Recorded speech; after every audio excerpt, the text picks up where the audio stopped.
ICQ Podcast episode 388, News from the Hamfest.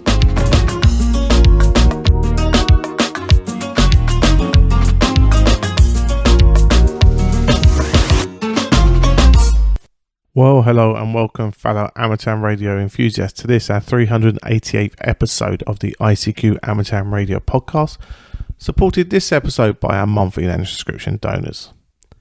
In this episode, Martin M1MRB is joined by Chris, Mike Zero, Tango Charlie Hotel, Martin, Mike Zero, Sierra Golf Lima, Frank, Kilo 4, Foxtrot Mike Hotel, Bill, Whiskey Charlie 3 Bravo, and Leslie, Golf Zero Charlie India Bravo, to discuss the latest amateur radio news. Myself, Colin M6BRY, rounds up the news in brief, and this episode's feature is news from the UK Hamfest. Well, as always, we like to thank our annual and monthly subscription donors for helping us pay our way in keeping the ICQ podcast show on the air. We would like you to consider any value you found from the show, turn that into a monetary amount, and visit icqpodcast.com/donate, where you can send a donation to support the show, just like your fellow amateur operators do every month. So check out that web link and find an option that suits, and your support will be greatly appreciated. Right, well, now we join Martin, Chris, Martin, Frank, Bill and Leslie to discuss and generate thoughts about the latest amateur radio news, including Hand Club Mark Centenary and the Tech Exam Cheat Sheet. As always, hope you enjoy.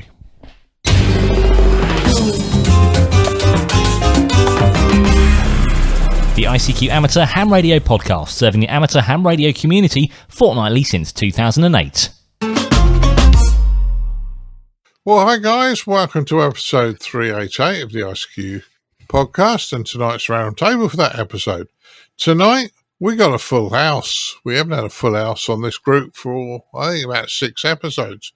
But tonight, I have Mr. Chris Howard, M0TCH. Hi, Chris.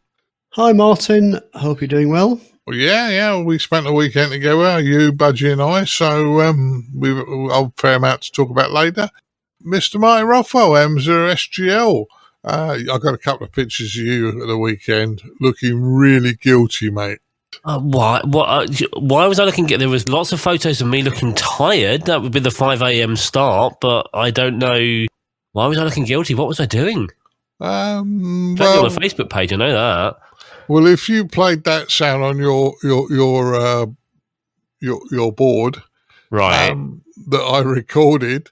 When you came out of the room, you had a big beaming smile on your face. You walked. That was just Colin, so guilty. Funny, though. I mean, do you want to do this now? Or are we going to do this later? Up to you. Do you want to set the scene as to what this is that I've got here? No, let's do it later. I think we should have that as a bit of a finale at the end. Yeah, let's do it later. Right at the very end of the show. Let's keep people in suspense for now, I'd suggest. Teaser. Let's... Oh, okay. Teaser. I'm liking that broadcast terminology. Yeah. Right. Moving across the other side of the pond, we have Mr. Frank Howell, K4FMH. Hey, Martin, got a full house, but I'd say that with Leslie and me, speaking for Leslie, you got a couple of aces here, friend. I reckon we got pretty much 6 aces in the pack, really. I was never good at cards. Also, we have Mr. Bill Barnes, WC3B. Hi, Bill. Good evening, everybody. Good evening to you. Good evening. And last but not least, Mr. Good Evening himself, Mr. Leslie Butterfields. Oh, good evening, Martin. And thank you, Frank, for the kind comments. And I've got my mug of tea here, so I'm ready for tonight. Yeah, but don't drop things in your tea, It doesn't work. Yeah. No chance. All right. No problems. Right, let's start the first Where's the Cadbury's cream egg? Right, sorry, carry on. Yeah, you're not dunking cream eggs again. How many times? Right, let's start. San Angelo Amateur Radio Club celebrates 100 years. Now, 100 years of a club, amateur radio club, is a long time, and they must have been doing things right. Frank, you've been to this part of the world. Do you want to tell us a bit about what's there and the club? Yes, I have not visited the club, but I have spent 4 or 5 days in San Angelo. And for those who are not that familiar with Texas, Dallas, Fort Worth, I lived in Fort Worth when I taught at Texas Christian University when I got out of graduate school. The Southwest begins to get to the closest thing to a desert, that you'll get in Texas. And San Angelo is on that fringe. It's a small to moderate sized town, a moderate sized city in comparison to many small towns in that particular area. Beautiful little quaint small town. If you get into that region, it is well worth visiting. My comment about the story involves the club reaching the century mark. They had a first meeting in the summer of 1922. Shameless promotion here. If you go back to the feature on the earliest amateur radio operators and thinking about that period of time and who were the hams who became hams, they weren't licensed then, and what was going on. If you think about a small town out in Texas where there's not a lot going on commercially, there's a lot of cattle ranches and things like that. That's kind of amazing. And so there's a university there, but they've been around 100 years. And I will say that they're not the only club that's lasted 100 years, but those of our listeners, as well as my fellow presenters, think about the struggles that we have with clubs and maintaining them and keeping them going and dealing with conflict and all those things. Reaching 100 years means you have long succeeded the founders and have continued on. My first club, when I was licensed in Atlanta, the Atlanta Radio Club's a large club. They've had battles. During the time I was there, half the club wouldn't meet because they wouldn't meet with the other half who had all the officers. So you can have strange times in a club at times. But the San Angelo Club seems to have a lot going on. They have a great sense of their history, and yet they're not a moldy oldie club that is sort of crusty and long in the tooth in what they do. They do a lot of different things. And so I'll give that opening to the rest of the presenters here on the panel, but this is a very significant event to make 100 years with a club and keeping it going and having it being as vibrant as ever. Yeah, it sounds a great club and sounds like they've done a good job. I'll stay in the States. Bill, what's your thoughts on this one? I agree with Frank, and I don't have much to add other than in this day and age to have a club of 40 members is really good, let alone being around for 100 years. And they are working on a partnership to try to get a exhibit in a local museum about local radio pioneers. I bet you that's going to be really neat because they're going to talk about the exhibit about what the folks did in the Valley back in the 1920s and 1930s. That's pretty creative, I think. So I think that's probably, amongst the other things that Frank was talking about, this is probably why this club's been around so long, because they're very innovative. Yeah, certainly sounds it. Leslie, what's your thoughts on this one? Well, I've read the story and I listened to what Frank said. Good on them, I say. That's 40 members that have been. I know what running a club like. It's that there's things going on in the background in any club, and there's friction. There's trying to sort things out. They're trying to get things going, and it's hard work. It's not easy. And sometimes people come along and, why isn't this? No, it's because members, the committee, and others do some work, and that's the only way. What they're doing is they're getting the message out there. What they're doing, this is the only way to keep the club going, because that in itself attracts newer members. So well done, and may the club last even longer. Yeah, I think I wish them all the best, obviously. Chris, what's your thoughts on this one? Well, yeah, done very well to last that amount of time, and like I say, let's hope they continue. I'm just looking at our club. So we were Sutton and Cheam, the member of that we're members of Smart and a few others, is 76 years. So we're still a little bit behind. We had our 75th anniversary last year.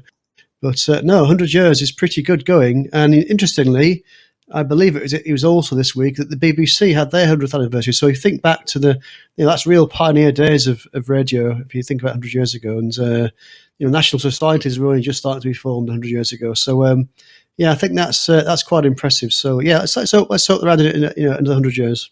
Yeah. Well, as I say, out of this group, out of 6 of us, 4 of us are, I believe, on the committees of club, or probably 5, and probably even if Bill is, all of us are involved at committee level somewhere. I'm not sure about you, Bill. I know Frank is, and the rest of us are, but there's a lot of work to getting these clubs done, isn't there, Martin? Oh, tell me about it. Yeah, I mean, we were all pressed going into committee. Let's face it. Let's just bear that in mind. But it's funny, actually. I've clearly spent too long with Chris this weekend because he's pretty much just said exactly what I've got on my piece of paper here. My initial question was, how long has Sutton and Cheam been going? It made me think for a while. But so, yeah, we've got a while to go. And, again, our national broadcaster, love them or hate them, are about to hit 100 years. And the thing to bear in mind with that, though, they're a commercial organisation. I know that it's debatable how they're funded, but they're a commercial organisation. This is a club doing this. They're all volunteers. They're not making profit or anything like that. 100 years, seriously, congratulations. I think Bill said that they have with 40 members or something like that. Again, that's no mean feat. Clearly, they are doing something right. Keep doing it. And, all the best for the next 100. Yeah, well, I have a feeling amateur radio probably will be around still in another 100 years. Basically because we are moving with the times, you know. Oh, do you remember that old technology that we used to use, that DMR and, D-Star and Fusion? Can you remember that stuff? Oh, terrible stuff, mate. Yeah. Oh, you can't even get the stuff to decode that anymore. Yeah, do you remember the old, what is it, the ICOM, ICOM 9700 or the Yaesu 9000 or whatever it is, that was a good radio, wasn't it? That'll be what's happening. Yeah, in 100 years' time, they'll be dribbling over and wishing they got one. Why does my phone only do 23G? Yeah. Old technology. Yeah. Oh dear, we have to all behave, but yes, they've done well. Moving to our next news story, I picked this one up off Dan's blog, Dan KB6N News blog, and I knew this would be a hand grenade in the room. Yes, you did. Yeah, and Dan had meters or megahertz. We talk about things sometimes in meters, sometimes in megahertz. Chris gets extremely upset with me when I... Don't set me off. Yeah. Hurry, get a Snickers from the refrigerator. I'm chomping at the bit here, Martin. Yeah. Get some Chris, celery to chew on. That'll calm him down. Oh, geez, that once. Well, I mean, I totally get this. It must be very confusing for someone that's not a radio person to say 1 minute we're talking about meters and wavelengths, and next minute we're talking about megahertz and frequencies. And I get what the guy's saying. If you're not an amateur, you're not a radio person, it makes no sense. But the one that winds me right up is when we're doing a foundation training course, and Martin's explained to somebody that a dipole is a half wavelength of the frequency. So let's say 2 meters. It then starts talking about inches, which makes absolutely no sense whatsoever to anybody in the room apart from Martin. So I just sort of put that one in there because one thing I've never quite understood is that, and I'm sure there's a really good reason as to why we use meters rather than feet and inches for wavelengths. Bear in mind that obviously here in Europe, we're quite used to using meters. That's a pretty normal metric measurement. But in the States, of course, everything's in feet and inches and imperial measurement. So I'm sure someone will tell me in a second why that is. But it's great that the Americans use meters for wavelengths and not other units. But I thought I'd start that one off, Martin. Back to you. Yeah, well, there's lots of different things, isn't there? It used to be cycles per second and not hertz. So all those sort of things. Martin, what's your thoughts? Oh, Yeah, there's a lot of things about measurements and things like that that really do bother me, and don't even get me started on people that insist on sending me documents measured in millimeters. The amount of stuff I've been sent measured in millimeters that I've rejected and said, no, go and put some proper measurements on it. Don't be such bloody childish. But first things first, who hasn't heard the term wavelength? Even if you don't know anything about radio, you might not know where it comes from, but you've heard the term wavelength. If you're reading something about radio, you can kind of guess it relates to it. In the old days, we used to refer to radio stations by their frequency. Caroline 199, Radio 1, which was on 275 and 285, which relates to 105.3 and 108.9 kilohertz. They always used to work in meters. What would be the equivalent working by whatever the UK measurements were at the time? Well, they probably imperial at the time. So are we measuring radio frequencies in inches or millimeters? Or I don't know. I don't know what the logic is. But if we're working on the same thing, 70 sems actually relates to 428 megahertz. In the course, we learn that relates to a band around 430. In the UK, it's 430 to 440, but it's around that area. But I quite like the fact that we still refer to things in meters, at least for on the air, because it's very easy to a meter. Everyone knows roughly what a meter is. You can very easily see, is that antenna roughly going to be resonant there? You can measure it, but it's fairly easy to measure. Imperial's very confusing. I see it odd when I see people write things in particular, and I see it more. I apologize to our American people when I see and I hear it referenced on YouTube as well. I'm going to work 2 meters and 440. Well, actually, you've sort of, what are you working? Is it 2 meters and 70 sems or 145 and 440? Pick one and stick. I don't mind which one you're using. Just pick one and stick with it. Although I also think that my HF radio certainly shows meters on it, and that's a relatively modern radio. And I'm pretty sure my UHF VHF one does as well. But the other way to look at this, in Britain, we have a very unique way of measuring things. If we are talking about the height of a person, we refer that in feet and inches.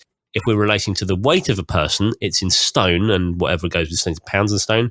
If it's like flour, because you're baking a cake, you refer to it in grams. If you're talking about a lump of metal, it's in tons. DIY, it's meters and centimeters. So I don't know. I mean, does it matter what we relate to the things as long as people know what we're referring? Just whatever you're writing it, wherever it is, stick to the same thing on your pages, and you'll be fine. If someone doesn't understand, just Google it. Yeah, but the other thing, Martin, is if you go down to one of the DIY warehouses to pick up some wood, yeah, they'll sell you 3 meters of 2x1. Exactly, and you go to Champion Timber, like type in 2x4, and it tells, but it tells you in centimeters. The thing that gets me, and you really touched a nerve here, but we had someone in my office. This was in my old job. He said, "Oh, we're going to move this furniture, and we're going to move this furniture 700 mil." I'm like, "What are you talking about? Don't be such an idiot." And he came in, and I said, "You've moved it 698 millimeters." I said, "I've measured it. You're 2 millimeters out," and he was really panicky about it. And I'll be honest with you, I didn't measure it, but I said, and he was like, "But what does it really matter?" He said, "Exactly. So why are you differentiating to that small a measurement? Why are you going to millimeters? That you only need to measure that if you are really making something real. But moving furniture, just use the term that is relevant to what you're talking about. Is it imperial? Is it metric? Is it megahertz? Is it cycles? Whatever. Does it matter? I don't know. Not unless you're Jacob Rees-Mogg, in which case it's probably another whole other system. Right. Well, I'm not going to wind you up anymore. I'm going to pass it over to Leslie.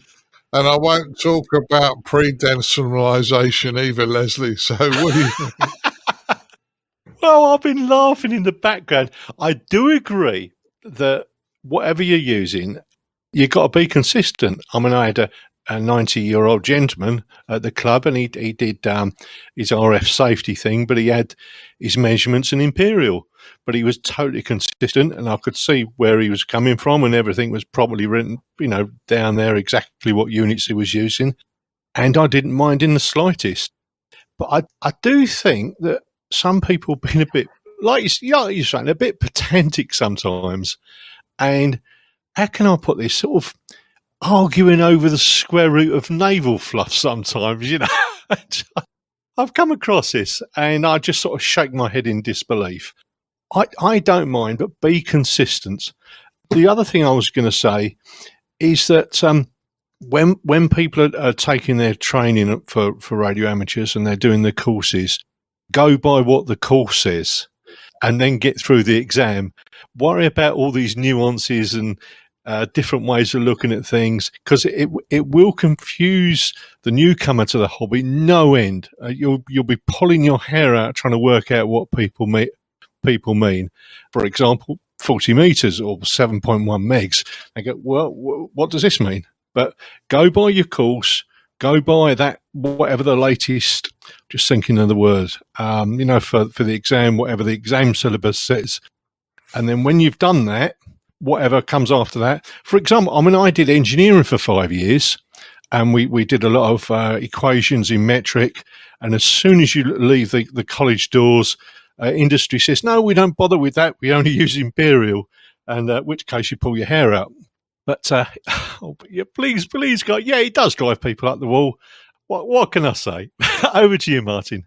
Yeah, well, I think us Brits have had quite a good moan about this, and I'm going to pass it to Bill. Bill, are we just strange? Well, in general, yes, you are. It has nothing to do with a measurement system. Thank you so much. And I just punched my weight into Google. Just say bonkers, and we'll accept that. You know. Yeah, how many stones I weigh, and that's very depressing. It's a big number. I was hoping it would be a small number, but it's a large number. I got on the scales. It gave me a small number. It said 1 at a time, please. That's right. But the point of everyone's reaffirmed the point of what Dan was talking about in his blog post is, pick something and stick to it consistently throughout your article. Likewise, he was talking. You don't dial in the band on a lot of radios by meters. You put in the frequency in megahertz, and so there's a lot of things in the article that was real interesting. But the main takeaway I got from the article is I actually sat back and thought about this one for a few minutes. I don't call it 18 megahertz. I call it the 17 meter band. I don't call it 50 megahertz. I call it the 6 meter band. But why do I call the 1.25 meter band the 220 megahertz band? That's the only one I could think of that I call by megahertz just instinctively. Everything else, it's 2 meters, 70 sems, 23 sems, 10 meters. Because it's easier than 1.25? Yeah, I think that's what it is. It's 1 1/4. I think it's the decimal point tripped me up. Yeah. And with that, I'll pass it on to Frank. The decimalization is the problem. Yeah, it certainly was. Frank, have we left you anything to say on this? I'm usually never running a drought when it comes to words, Martin, but I will try to be brief. I read this, and I also read the response to Dan's tweet when he tweeted this article out by Bob Whitty, K0NR. Bob's a SOTA operator and a retired Hewlett-Packard RF engineer, wrote a couple of books on test and measurement. He's a pretty sharp person, teaches classes out in Colorado. So he's kind of in this realm of thinking about how we train people. And he was in concurrence that we need to take one thing and stick to it when you're training someone. But my comment on this is that, it didn't bother me. And I thought, like Bill, why didn't it bother me? Well, because I've gotten used to the fact that people use different measurements or different ways of looking at it. And like Bill, I mean, gosh, I may have had to look up what the meter band of the 220 megahertz section is just to get it right. Because I never call that by meters, but like 17 meters, yeah, we all know it's 18.1 or so megahertz. But we have this common lexicon that we tend to use for various and sundry reasons.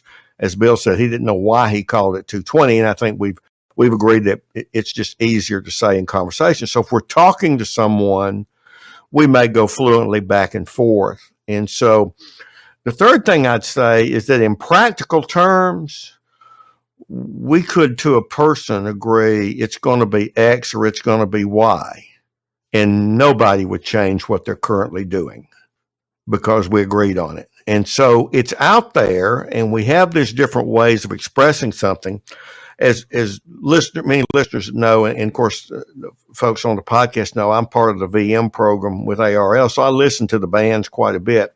And as I was working on something, writing, I was monitoring, should I call it the 80-meter band? And there was this group that they know one another, and there was one who was kind of the junior member of the group.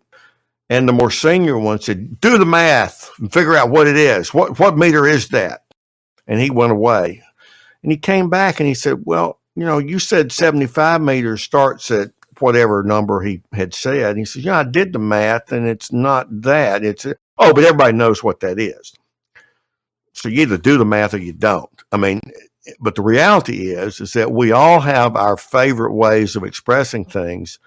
So with all due respect to Dan, I think he has a point, and I think Bob has a point. When you're training people, that's one thing. When you're putting in a singular document, that's one thing. But in conversation, both of them are out there in what we know, and they're going to continue to be. Yeah, well, as I say, I knew that would be a hand grenade in the room time. Thanks, Dan. I appreciate that one. And I really do. So I'm not taking the mickey because I knew it would give us something to chat Yeah, about. Michigan is a big state for armaments, and I'm glad to see Dan's doing his parts and making hand grenades. Yeah. Martin, you were just trying to wind us up. Oh, that too. Yeah, I've been a bit down on winding Mrs. B up over the last few days because Colin's been here and we've been away at Newark, the Hamfest. So I thought you guys would be, good for it. And I could probably keep this one going for another half an hour, but I think our listeners probably get a bit fed up by then. So let's move on. Okay, December is Youth on the Air month. I think this is something that we're seeing more and more youth activities now. Certainly coming out of COVID, there were quite a few people who took their exams during that period. So let's hope we see them on the air a bit more. Bill, do you want to go first on this one? Yeah, December's YOTA month. So basically the concept is to, get kids, I can't say kids anymore, but folks under 26 on the air. There will be a lot of special event stations showing up for this again this year. I worked a bunch last year. So if you hear a special event on the station, if you hear a special event station on the air, work them. Likewise, there's awards. That's the other thing that I probably should have turned in for last year. Probably still could. But there is, if you like to collect wallpaper for the wall in the shack, you can put in for various awards. And I'm just happy that they keep doing this every year. We now have the various regions summer camps, which I think are really good. I believe Ruth helped out this year with the North American one, and we have this a whole month long on air event. This is just promoting what we need to be doing, which is really good. Yeah, I agree with you on that, Bill. It's good to do some promotion with our youngsters on that. Leslie, what's your thoughts? My thoughts are good on them. We need to get more youngsters in. We need to get more youngsters interested. And the only way to do it is to do activities like that. So good on them.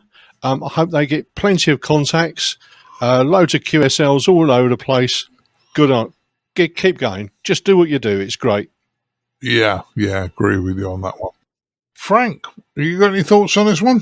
Yes, the Youth on the Air program is an additional activity about getting youth into amateur radio, and it's an immersive activity. We've talked about the ARRL's Teacher Institute as a way of getting into schools, and I've likened that to a screwdriver antenna. Yes, you can make contacts with it. You may only get 10% of your power out of the antenna. This is one I think is much more efficient. it's got legs to it in that it's multiple groups participating in this, and there's just gotten a lot of traction, as Bill in particular has talked about. So it, to me, is one of the more effective ways of demonstrating amateur radio, immersing young people in amateur radio.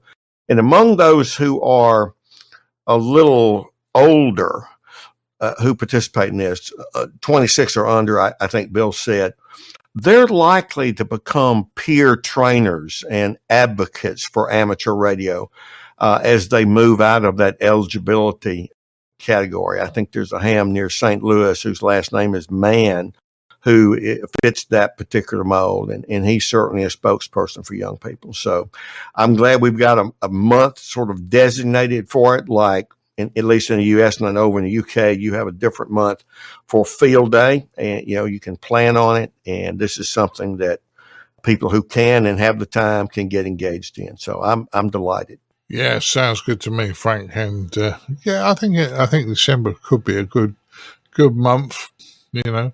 While your partner's out there collecting the Christmas presents and buying up the shops, bit of luck, we could sit at home and do a bit of radio. Because I know Mrs. B won't take me around the shops at Christmas.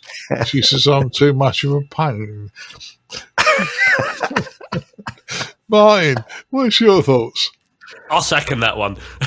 You have a fiver on Carol, yeah, I know. Yeah, I've had more than that in Carol's, believe me.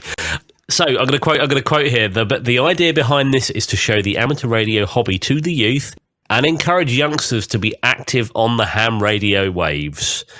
Now, I am going to say something controversial. And I know that there will be people that will disagree with me here, or will probably think I'm picking on them, but there is a reason I'm going to say this. This is a plea. If you are on the air and you hear a YOTA station calling, please don't just say 59 next. If you do, you are the reason we are struggling to get new people into the hobby. Stop being rude. Stop being selfish. Give them a nice, friendly first impression of amateur radio. It's going to take you 2 minutes. Say hi. Tell them where you are. Tell them what the weather's like. Give them a nice welcome. Even if you're only interested in contesting, maybe one day they will be too. These could be future contesters, and there'll be more people for you to work in the future, but only if they get a nice, good first impression. Please don't scare them off at the first hurdle. If you hear them calling, hey, take a minute, take a break, grab a coffee, have a little chat with them. And I tell you what, we have more chance of people come out, I want to learn more about this, rather than just being like, what's this 59 next then? Why is he not talking to me? But yeah, okay, it's controversial, and I apologise. I don't mean to upset anyone, but please, just work these people. They're the future of our hobby. Let's give ourselves a chance. Yeah, and I also think, going on from what you've just said, I also seriously think that if people are new to our hobby, who've passed maybe during the lockdown and they haven't got the best operating skills in the world, don't rip them a new head. Say to them nicely, work them, because nobody's going to die over the fact they don't give their call sign correct at every time or whatever it is that gets people annoyed. Say to them, had you thought about doing this? You might find... Use words like, you might find you get more contacts if you try it this way or whatever. And I'm sure when I've spoken to beginners, they're looking for that sort of advice, not to be sort of shouted at and told off. So absolutely, Martin, help them out. Martin, they're looking for encouragement. Of course they are. So that's why I'm saying I'm continuing on from what Martin said. Chris, did we leave you anything to say on this one? Well, actually, yeah. So I listened out. So a couple of things. There was the YOTA camps, which I think happened back in August, and I think the one in Region 1 was in Croatia, from what I've read. So that looked like a lot of fun, I'd say. So now we're into the sort of winter season. So this is now the YOTA month where you will hear organised stations on the air, and I encourage everyone to work them. But in my experience, they're actually generally pretty busy. When I've been listening out, and you generally you'll hear generally they've got YOTA in the call sign. You can go online, look them all up, but generally you'll hear YOTA. They're pretty obvious. If I'm honest with you, they're all actually pretty good operators, and the ones I've heard are pretty impeccable at operating and actually generally pretty busy. So, they're actually generally pretty good in my experience. But no, absolutely, I'll certainly be listening out and trying to work as many as I can to encourage them to continue the hobby. But yeah, generally these guys are all pretty keen and pretty good operators, to be fair. So don't, because someone's young doesn't mean to say they know what they're doing. These guys, certainly in my experience, are pretty impeccable when it comes to operating. Yeah, well, as I say, let's hope everybody enjoys themselves in December. And December doesn't finish on Christmas Day, guys. Listen out. Certainly in the UK, I know the GQRP Club has a contest on, or limited contest on, for a couple of hours in the afternoons. There's various things happening all over December. The radio doesn't stop in December just because it's Christmas. Right, let's move to our next news story. And another one I lifted off of Dan's website, Dan Robachek, KB6NU. I'm going to have to really apologise to him next episode, aren't I? But we're sending a lot of traffic to his website right now. I hope he's got extra hosting. Yeah, but what he said here is tech exam cheat sheet. Now, that was the one that got me. What do you mean it's a cheat sheet? Ready to pick a fight. Then I read the article. Leslie, what do you think? What do I think, Martin? Well, I've looked at it. It's not really a cheat sheet. What is it? I've had a look at it, and it's basic information that when you're learning, you have a sheet with the basic formulas on. There's a little sheet there with the band plan on. And like I said, when we're starting out in the hobby, we have that information to hand. And I dare say that when we took the exams many, many years ago, there's stuff that we've forgotten, and we might have to refer to something, and we dig out something like this that was stuck in the cupboard for years and years. So it's not really a cheat sheet. Cheat sheet's the wrong word. It's just a sheet with the basic information, basic formulas, Ohm's law, decibels, band plans, the things you need to know when you're starting out.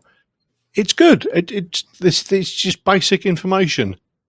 No doubt it will increase over time, the information on it, and change, due to things changing. Some things are always the same, some things change, but I think it's a good idea. Yeah. Well, I won't mind you up and say we change it from metres into feet and inches, but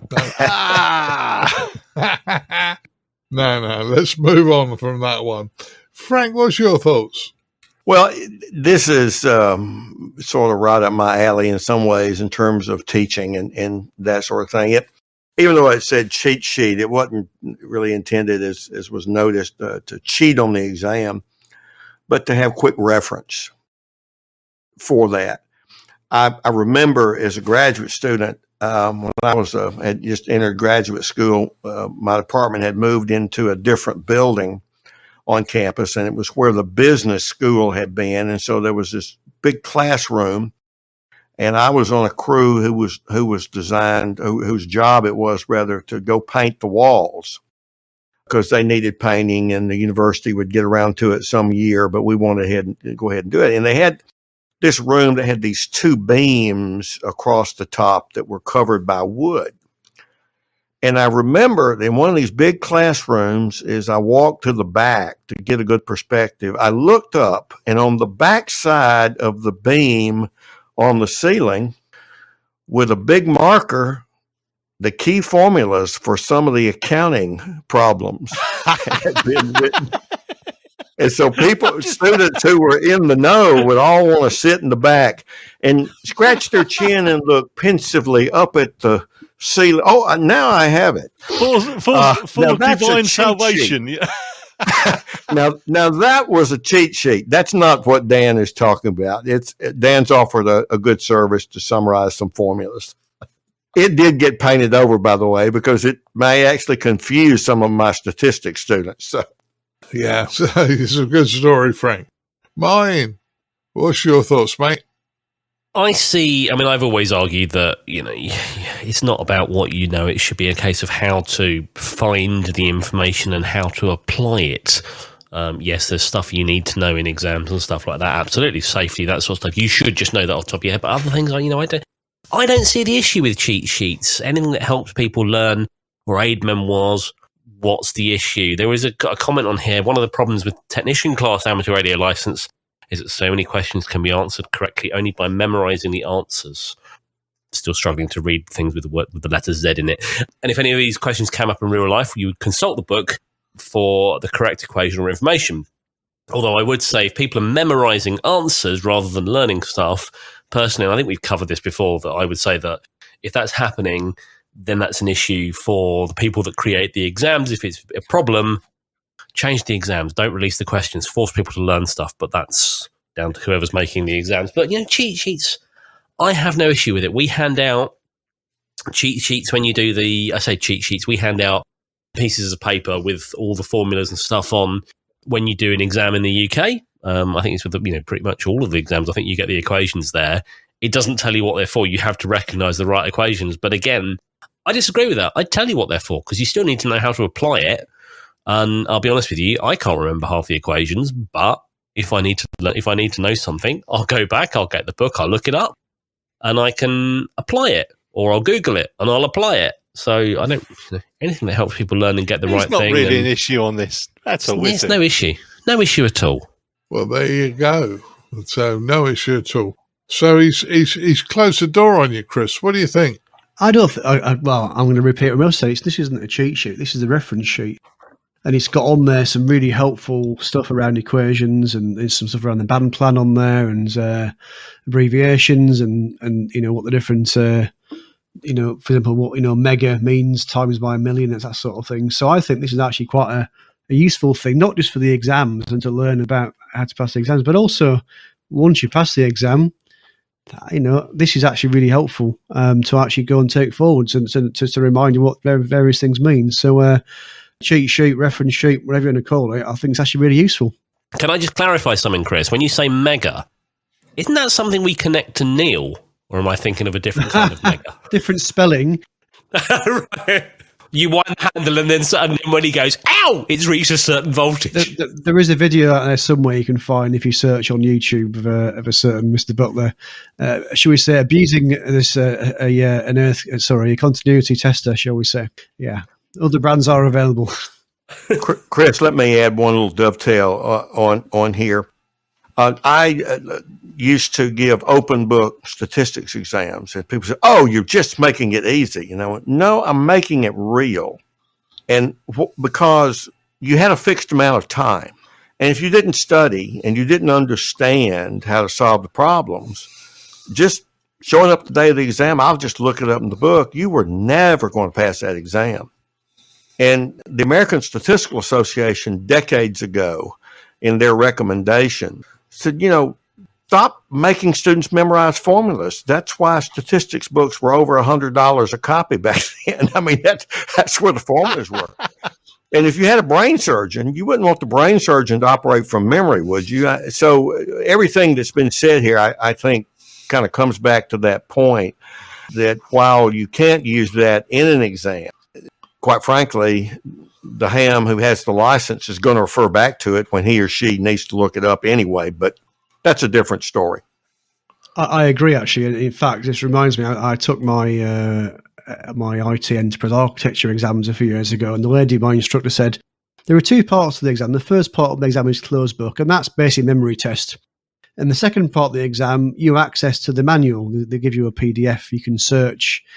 That's all about knowing whereabouts to look in the manual to find the appropriate reference. So that was absolutely that point. It's actually being able to know where to go and find stuff and get the answer rather than actually memorizing it. So that's a lot more, to me, that's a lot more real world. Yeah, and one other thing before I ask Bill for his opinion. Martin, you said, you can learn all the questions for the American exams. I give you the odd person possibly can remember 800 different questions and all the answers for those 800. but mere mortals like me. Oh no, mere mortals can't. It was a comment. It was a comment actually on the sheet. It said, but the problem is people. So many questions can be answered correctly only by memorising the answers. That was a comment on Dan's blog.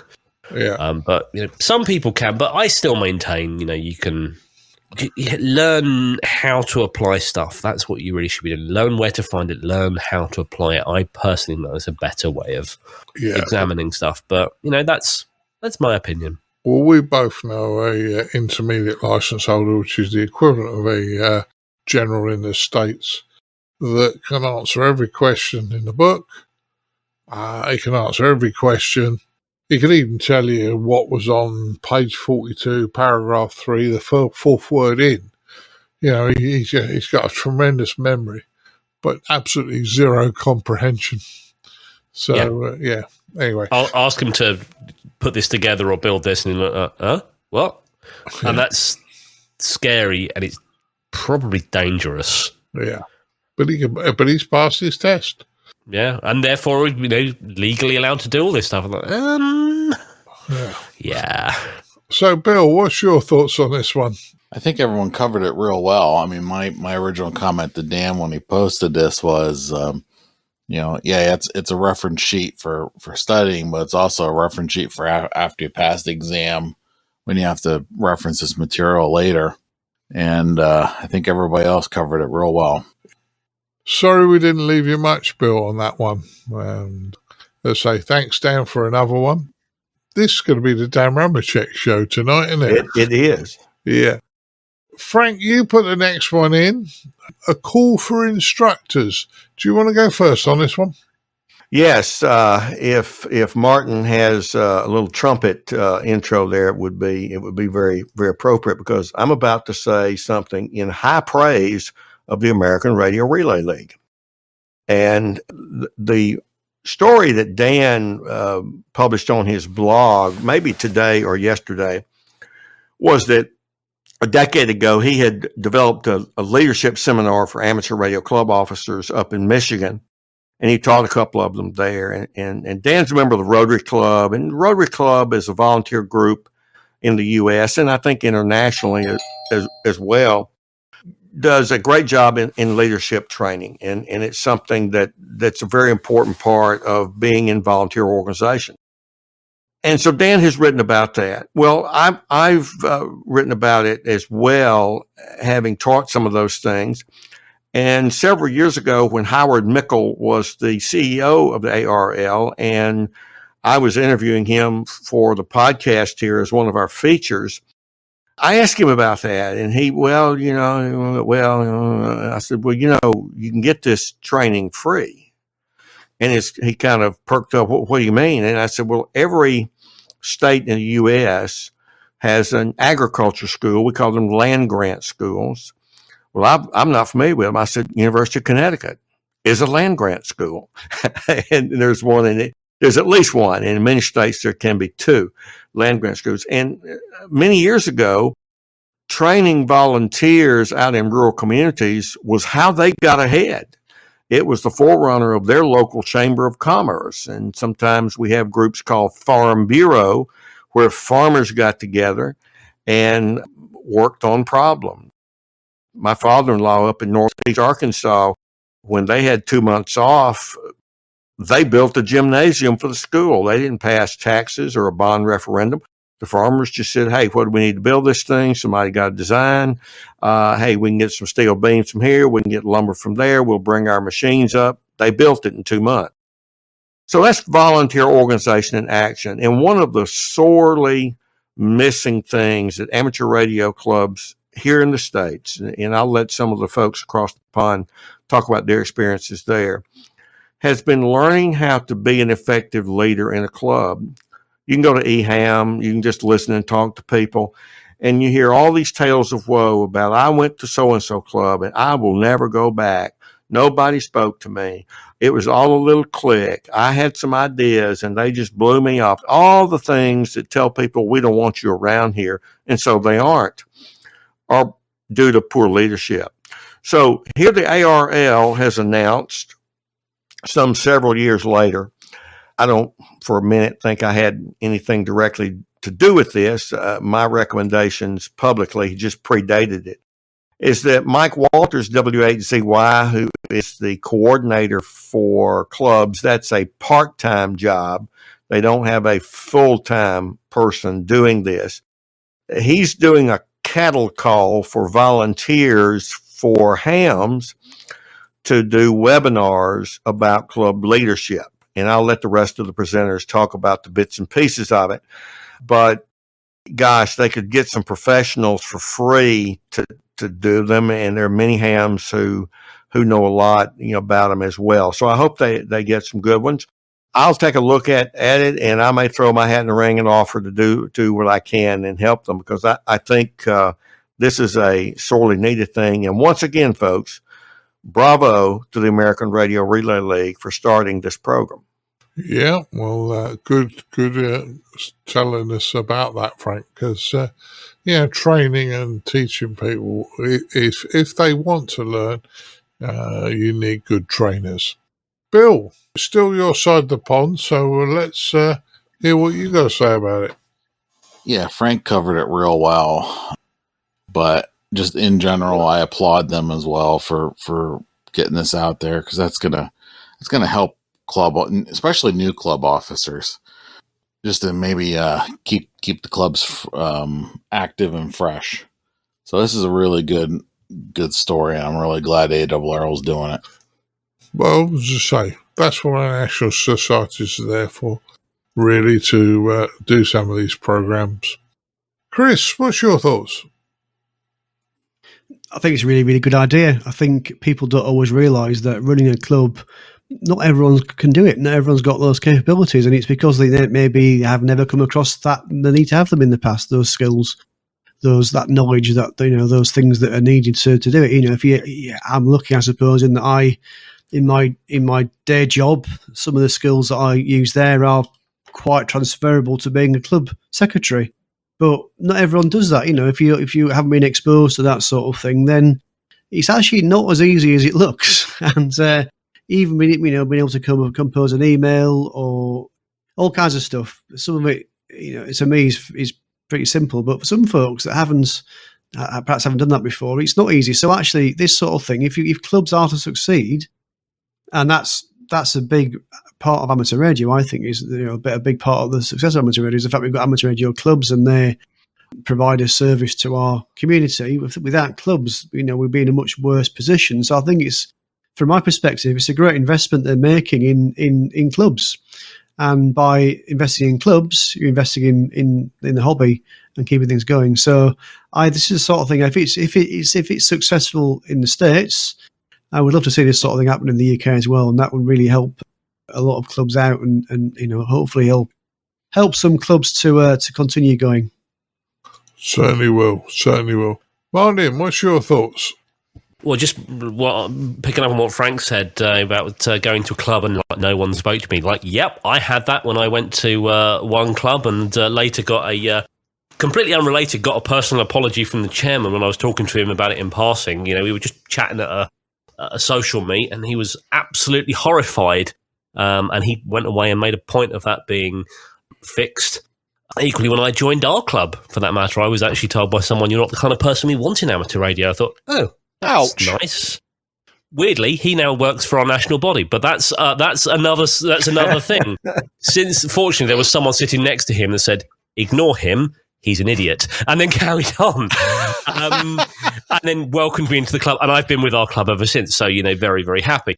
But yeah, anything that can help. The clubs are changing. We're all we've a lot of clubs have lost members due to COVID. A lot of clubs have gone online, or they've changed the way that things are being delivered. Whatever the clubs are doing, things have changed. In particular, in recent years, and I think anything that can help keep clubs alive around the world is a good thing. A lot of us, in particular, are stabbing in the dark. Chris mentioned you learn things in your main job that are transferable, but a lot of us don't do that. So anything that can help keep those clubs alive, keep the spirit in the hobby, is got to be a good thing. Yes, we can all play with our toys. We can go and switch radios on, but it's not just about playing with radios, is it? There is a social aspect to it as well. And I understand that not everybody wants to go out and meet people, and that's fine. Clubs are not for everyone. But, you've got the opportunity to go to your club. You can ask for help. You can, hey, can you tell me about, why isn't this radio working? Can you give me some pointers? Can you show me how to do this with yours or whatever? So, yeah, anything that can keep the clubs alive and help people, it's got to be a good thing. Totally agree. And you're talking, as I say, most of us are club officials. So, yeah. Leslie, final words on this one? Oh, well, Martin, I've been a treasurer of a club for a long while. So, but mainly to my generous nature, I don't like stuff coming out of my wallet, and I've an aversion to that. So apparently that qualifies me as a good treasurer. Anyway, I've been making some notes on this, and things like committees, they always seem to be three types of people: talkers, doers, and thinkers. Yeah. We know this just sitting down on a committee. You've got your leaders, but they're the sort of people with the vision, and like you said, we want to build this particular structure, or like the example Frank gave. And there's the managers that sort of, how do they achieve that? What's the nuts and bolts, and how to achieve that? But it's not just a question of the technical skills, how to do the paperwork, how to deal with the local authorities, how to do the accounts, all that type of stuff. It's also a lot of things, and I think this has been touched on with the soft skills.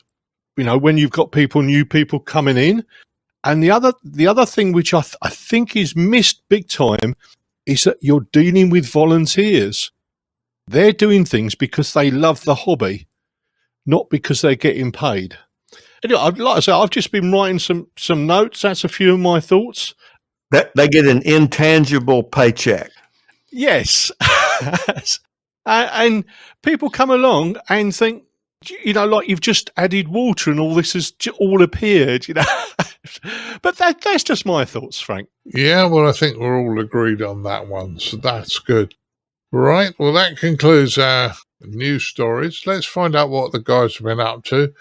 Bill, I know you're on a hard stop soon, so I'm going to let you go first. And if you don't make it through to 73s, I'll understand why. But what have you been up to, Bill? Oh, quite a bit, actually. So I missed the last recording because I was in an undisclosed, which I'll now disclose, secret location. We have lovely donors and supporters to the podcast, including some close friends of mine that retired from work. Stan, K3PW, and Marion, N3OA, invited me up actually years ago to they live right outside the Bar Harbor up in Maine. Bar Harbor. Yes, I knew I was going to mess that up, but I packed everybody up in the car and we went up to the Acadia National Park and we hiked all week with Stan and Marion, who were very gracious to make sure I didn't get lost.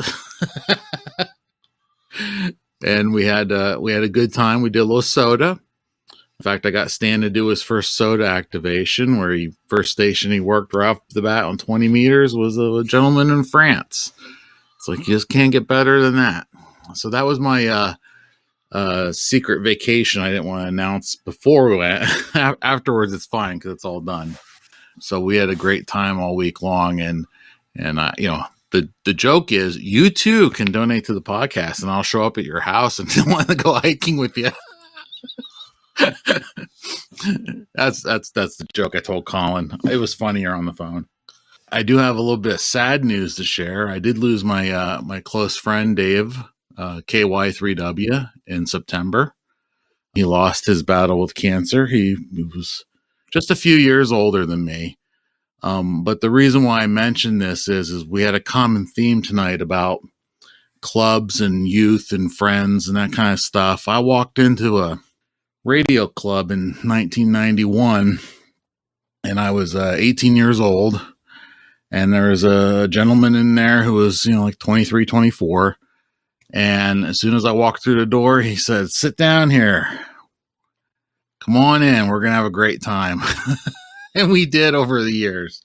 He took me to contesting events. We used to drive carpool together to Hamfests and conventions. And we went to electronics show the one time down in Valley Forge. I mean, so there was that close lifelong friendship all started with that smile as I came through the door into that radio club. Have a seat with me, buddy. Great. And I just wanted to share that. It's still hard to talk about, to be honest with everybody, because I don't feel I'm that old, and he's not that much older than me. And he had the trouble with the cancer, and that was very unexpected. And he will be sorely missed. And I learned a lot from him over the years, in addition to hanging out and having a good time. I learned a lot from him. And so he's basically an Elmer. So I just wanted to share that and take a moment to just, mention how important another ham ended up being to my life. And I hope everybody has that opportunity as they go on their journey. And I hope that you'll take a few seconds and thank somebody that's helped you through the years. As far as the bands go, the one last thing I have is I had an amazing October so far. As far as working stations, I actually worked a couple stations on 10 meters the other week. 10 was open for once. Worked a couple soda stations, worked a county hunter. County hunter needed Montour County on 30 meter CW. I got him taken care of. I worked DX, Tango, Yankee, 0RU a couple times. They're on still. 3 Charlie Alpha worked. And I actually worked this guy in 2002, JT1CO, a gentleman in Mongolia. This time I worked him on FT8. Back then I worked him on sideband on 20 meters. And a lot of QSOs. I uploaded the logbook of the world for October so far the other night. So the bands are alive. Get on there and work them. Yeah, well, I agree with you what you said, Bill. And I have found the majority of amateur radio people I can get on with. I like, because most of them are just genuinely nice people. I say most, you're always going to have the odd butt thing. And Bill, it's hard, but you look and sometimes people have a shorter lifespan than yourself. You just have to remember the good times. And that's for everybody. Remember the good times you had with them, I think, is the important one to get out of that. Yes, thank you. Yeah. Leslie, what have you been up to? Oh, what can I say, Martin? Well, we've been sorting out the local club Radio Shack because I got a little bit fed up with things, and I thought, right, okay, I've got some time off work. Let's start clearing this place up. So we started a major project on that one.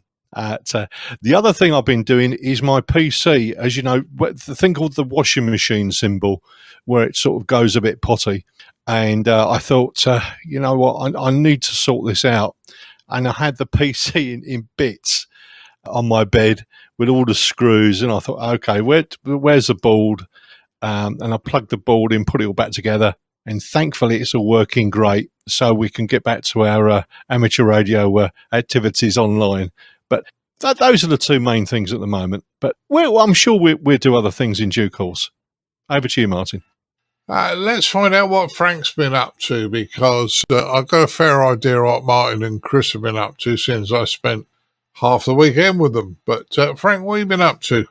Oh, been busy. Let me just add the condolences to Bill in losing an Elmer, and with the other comments, I think it's easy to focus on the negative hams who do things that we think are detrimental to us or the hobby or a group we're in, and it's easy to focus on them. I've been guilty of that, certainly. But as Martin said, it's the majority, vastly speaking, of hams are just good people and promote the hobby. And not that they don't disagree about things, that's fine, but are good hams. I've been working with an organization, Radio Amateurs of Canada, as I've mentioned in previous podcasts. I'm in the midst of a report on a national survey of Canadian ham operators that they've conducted, but I'm analyzing. Focuses on their activities. Do they do CW? Do they do SAP? Those kinds of things, as well as the frequencies they use and how long do they spend time there in a given month. I hope to have that completed in draft form next month in November, and it'll be for RAC to review and comment. And I hope that they'll release it by the first of the year. I will say this: it's the first time that I've seen any reported participation data like this. There's about 38 specific activities, and it's surprising and yet predictable. But what's the surprise and what's the predictable will come out in the report. Very excited about this because we have simply a dearth of data, and it's just a real pleasure to work with the executive team at RAC. They are a great group of people. Listeners may remember we had their new president, Phil McBride, on as a feature interview some months back. Well, second thing, I'm a little bit late to the party in using hotspots, but I've been programming hotspots for my shack, my truck, and a couple from my friend Mike, N5 Delta Uniform. In my shack, I'll position one for DMR and another for YSF and a third for D-Star. Yeah, I know you can change them. I get it. I've done it. But I'd really rather have them there. So I don't really have to do that. And during the recording of this podcast, if there was a doorbell sound, it was on my mic. FedEx just delivered my open spot 4, and I'll use that for primary use in my truck and while traveling. I'm learning a lot, but I guess being late to the party has its advantages, Martin, because some people have worked out problems and there's some really good documents out there. And I've learned a lot from you in the development of the podcast digital talk group. A third thing is I got a Geochron 4K last Christmas as a gift, but I only recently purchased the 4K monitor for it. I've got a 43-inch Samsung 4K that's RFI friendly. I spent some time looking for one and measuring it, and it's now one part of my shack. The owner of Geochron, Patrick, and I had an hour-long chat. He saw my authentication stuff come through and kind of looked me up as a customer. So I've got a formal cartography GIS background. So I've joined Geochron's beta test team as an advisor to their company, and they've got some interesting things in the pipeline. And I hope to have a review of the Geochron 4K completed soon. May not be your cup of tea. Ham clock may be your cup of tea and your price point. But I will say they've done a great job in creating a beautiful rendition of their maps. The fourth thing is I've got my first cut of data on transmission noise and integrating that for some modern transceivers in with receive performance, price, and satisfaction. That's in draft form, and I've got a few key hams reading it. Rob Sherwood's one. That would be no surprise. And I hope to get a final version of it ready by the end of the month. And I'll integrate that in at Fox Mike Hotel and be prepared to give talks on it. I've already got one scheduled for a group over in the United Kingdom in about 3 months' time. So been trying to stay out of trouble, Martin. I haven't succeeded, but I haven't been in felony status yet. Well, you haven't been as bad as us, Frank, then. That's what you're saying. Oh, dear. Well, it sounds like you've been busy, and I have spoke to you a couple of times on the talk group, which is good. And I won't bore everybody, but there is a couple of announcements I'll do later. Right. Martin, what have you been up to? Do you know, absolutely nothing at all since... No, I'm only kidding. A fair amount, actually. Even today, before I came down to the studio today, I have been on HF. I was tuning around on 17 meters, or 18 megahertz to be precise. And I heard a couple of Italians calling, and I went back to them and had a chat with them. That was quite nice. Of course, been on the talk group via the various modes that it's available in. That's always been a bit of fun. And I can't remember when we did it, but you and I spent a bit of time as well programming up some PMR radios, which was also a bit of fun, and just standing on the top of a local car park and trying that out. That was good, and you can obviously demonstrate the difference between UHF and VHF on handhelds. That was interesting. As we will come to, of course, I'm sure the feature will suggest where we've been. Been to the Hamfest, the National Hamfest up in Newark in the Midlands. It was great to meet some of our listeners. Great to meet some of the people that we've been talking to on the talk group. And this is sitting there and people coming up and looking at you and like, I know your voice. Like, yep, that's Martin, all right. And also, excuse me, great to meet people we normally bump into, the likes of like Dean and that from Yasu, Graham from BHI, and of course Don from Practical Wireless. He came and joined us for dinner, so that was great fun. And in particular, the look on his face when he came to sit down with us for dinner. I said, "You have got your company credit card with you, haven't you, Don?" He knew I was joking, but I couldn't resist the obvious thing. And of course, getting to see and chat with the Cam Hams is always an absolute pleasure. They're great fun as well.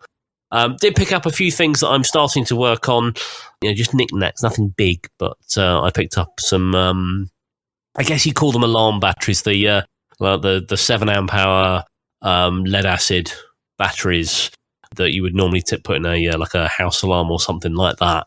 Building a couple of battery boxes because our government and national grid are threatening to have power cuts this winter because apparently there's an energy shortage. And I can't be doing without power. I don't go very well without power. So I need to at least keep some lights on and the ability to run like the baby monitor and things like that. So just setting those up to work with a little inverter. So that's pretty much been my month, I think.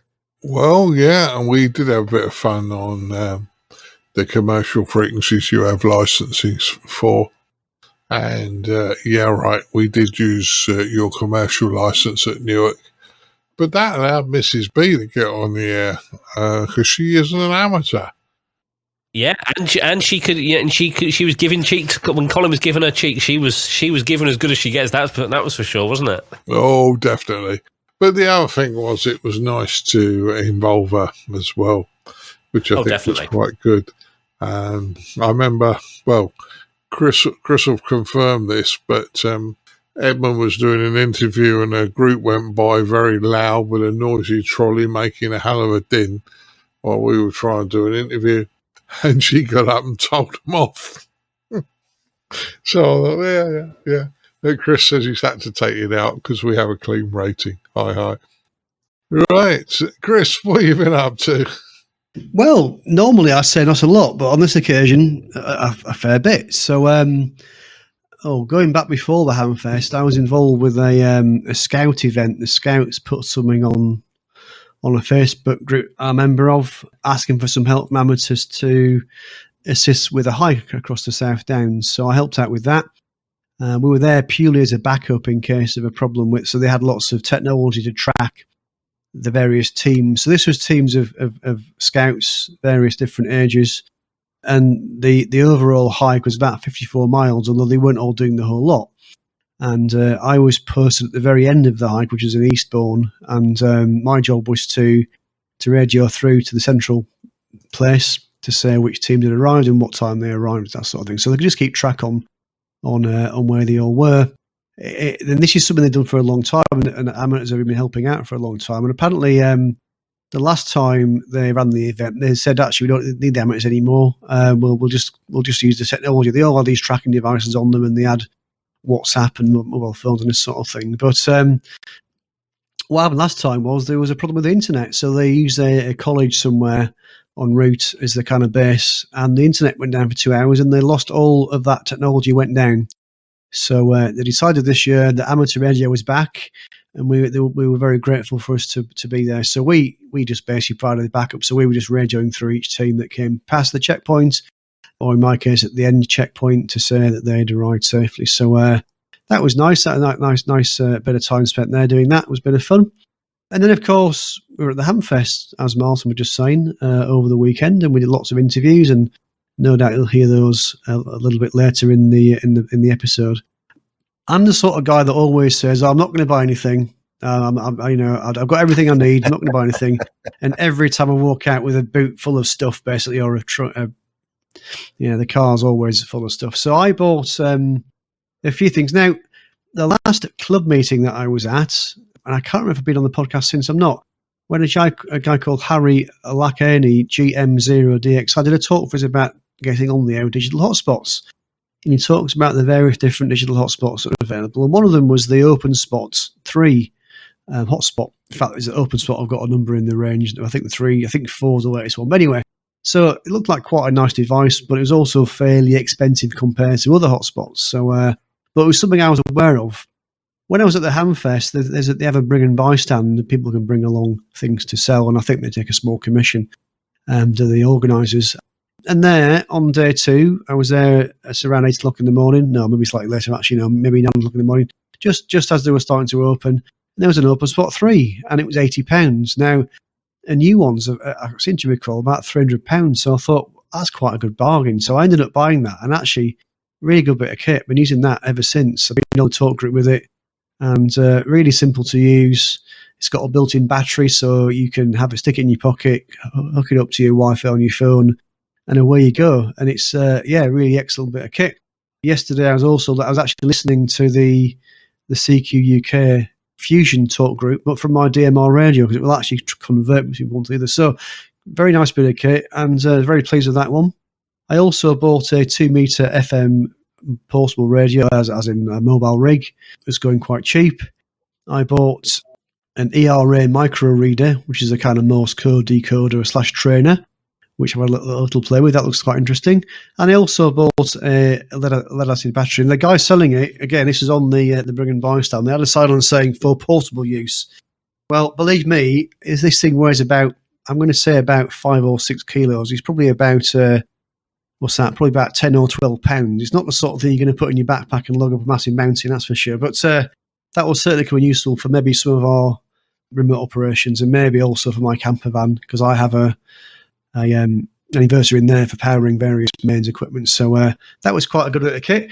What I've also been doing is going around my shack and putting power poles onto everything. So I've now got a nice, neat solution for providing DC power. Otherwise, I tend to have lots of bare wires. Before, lots of bare wires or not, a very messy situation trying to plug these into power supplies and things. So now I'm using power poles, which are a kind of modular power connector for DC connections. Not just an amateur radio, use lots of different applications.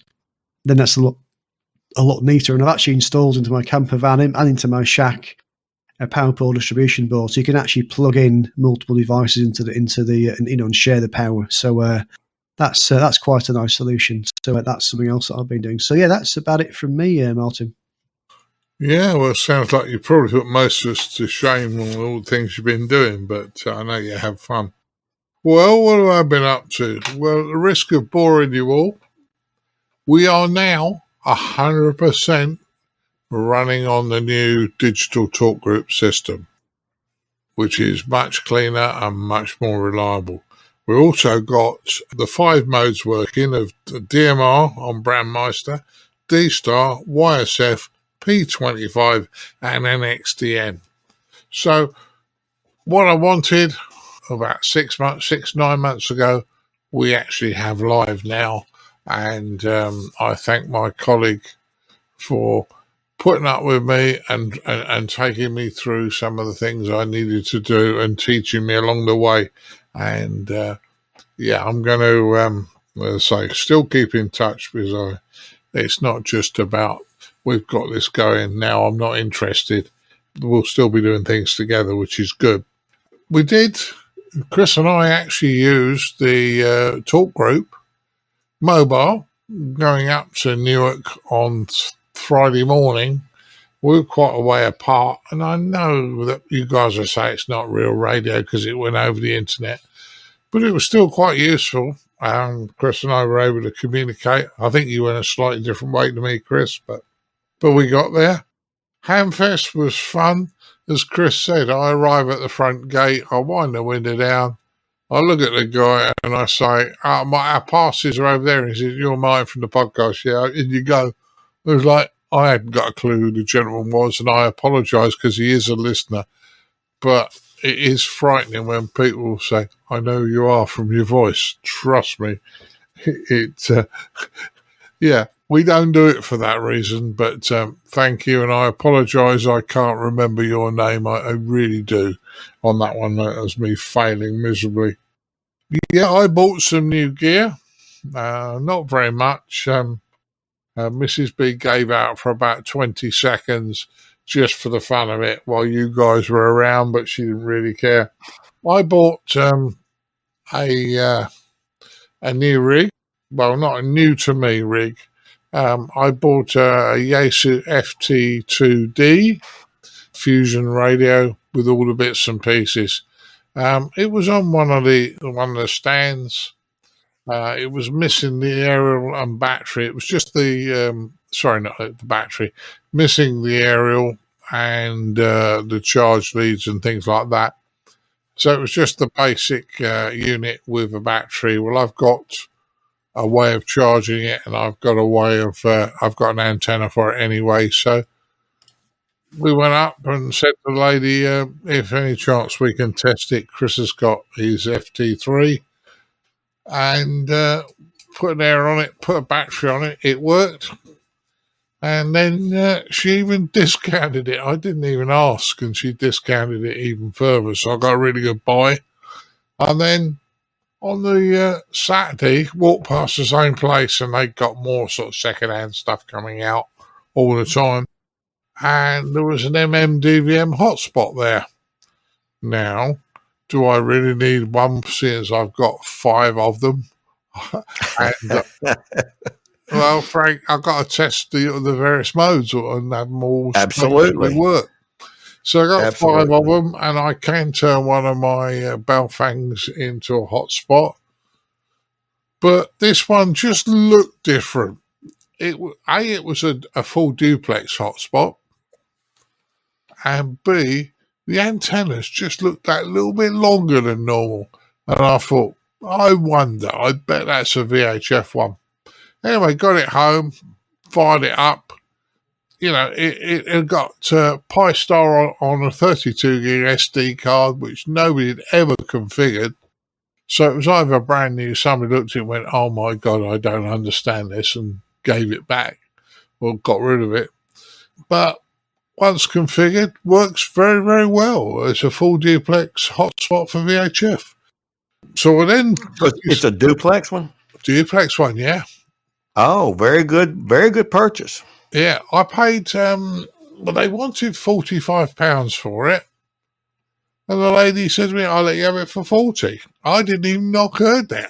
So and I thought, well, a Raspberry Pi in the UK is going to be like £25 now. A fiver for the SD card, that's £30 without, the MMDVM board and all the other bits and pieces. So I think I got a good buy there, Frank. Sounds like that's a bargain. Yeah. So I did that. I came home because it's VHF. I applied for the NOV to allow me to go up into 147 megs to do some testing, because I need a bit of separation between the transmit and receive, because I'm not got a duplexer, and I've applied for the notice of variation. Unfortunately, that notice of variation finishes on the 31st of this month. So yeah, they all do. Yeah. You just have to reapply on the 31st. Eh? You just have to reapply on the 31st. They all finish at the same time because Ofcom only give us the space for a year. Okay. So they have to renew it. Okay. Well, I was hoping they would renew it, so that's a good one. So, yeah.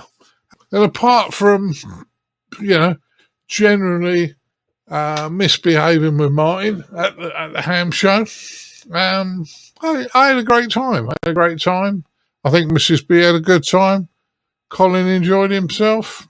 And I know Chris did. And even Edmund went off and was doing all sorts of bits and pieces. So we all had a good time, I think.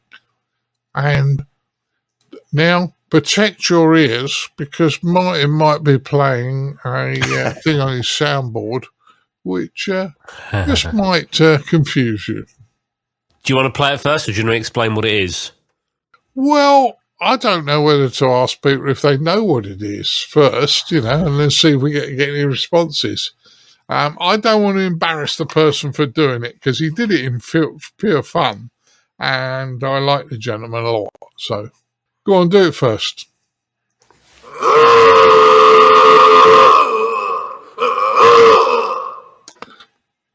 Now that is a foghorn.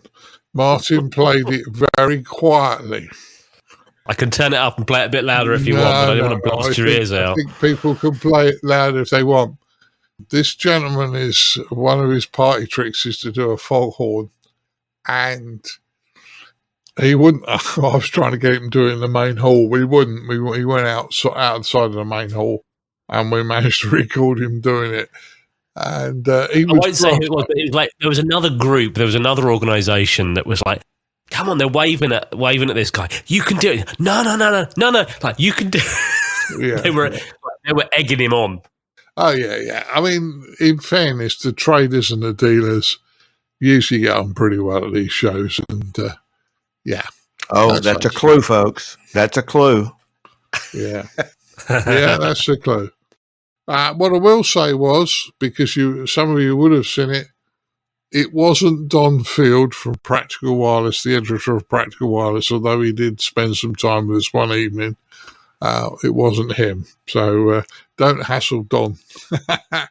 And we'll see. I'll tell you what, when this guy did it, I came out absolutely crying with laughter because it was just the funniest thing that I've ever heard. Yeah, coming out of someone that's standing in front of me. And then it's just when we walk out and like everybody looking around and like, what on the earth was that? Yeah, I mean, guys, it was painfully loud. I mean, we didn't play it painfully loud through your ears. So anyway, that was a bit of fun. And lots of people are probably going to write to us and ask us who it is. I ought to talk to the gentleman first before I announce who it is. We're not going to tell you who it is, not yet. Yeah. Anyway, that's a good one. Right, all that's left for me to do now is to say 73s to you all. I'd like to say 73s to Frank, K4FMH. 73, Martin. 73, have a good one, Frank, and thanks for joining us. I'd like to say thanks and 73s to Leslie, G0CIB.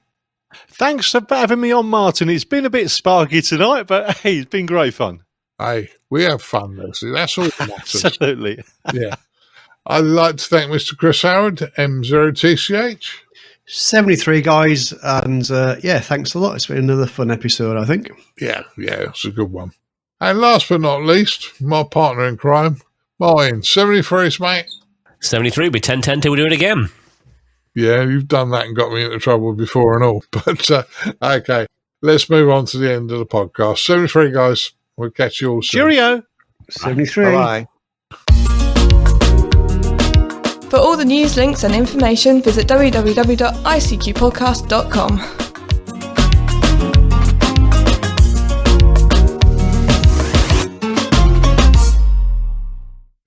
And now it's time to have a look at the news in brief. Me, Colin M6BOY. We start off with news here. It's auction time at the ARRL. It's their 17th annual online auction. Bidding has already started and will run through till Thursday, the 27th of October. This year's sponsor is RT Systems Inc. And say all the benefits of the auction will go to the ARRL's education and technology initiatives and programs. So best thing you can do is visit the website, which is arrl.auctionanything.com. As they have a perusal around, see if anything takes your interest, and register online and as they bid away.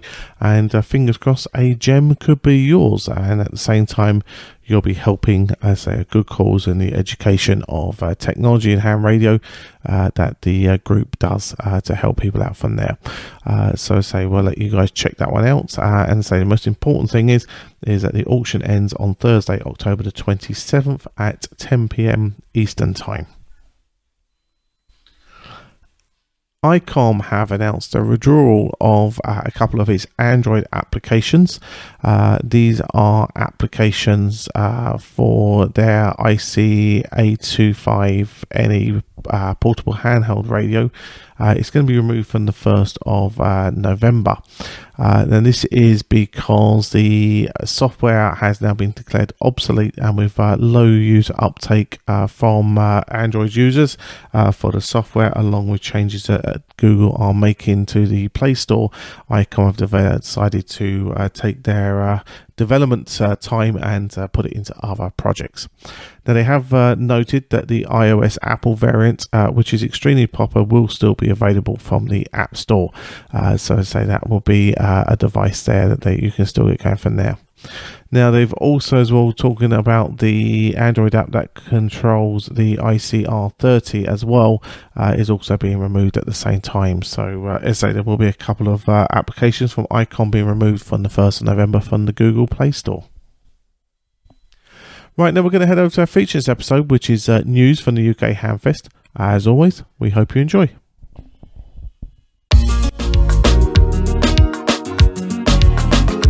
And now, what you've all been waiting for, this episode's feature from the ICQ podcast.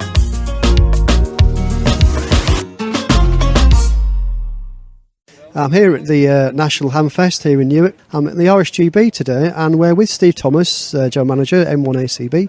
Good afternoon, Steve. Yeah, hi. And we've also got Stuart Bryant here as well. We'll talk to Stuart in a second. The presidents.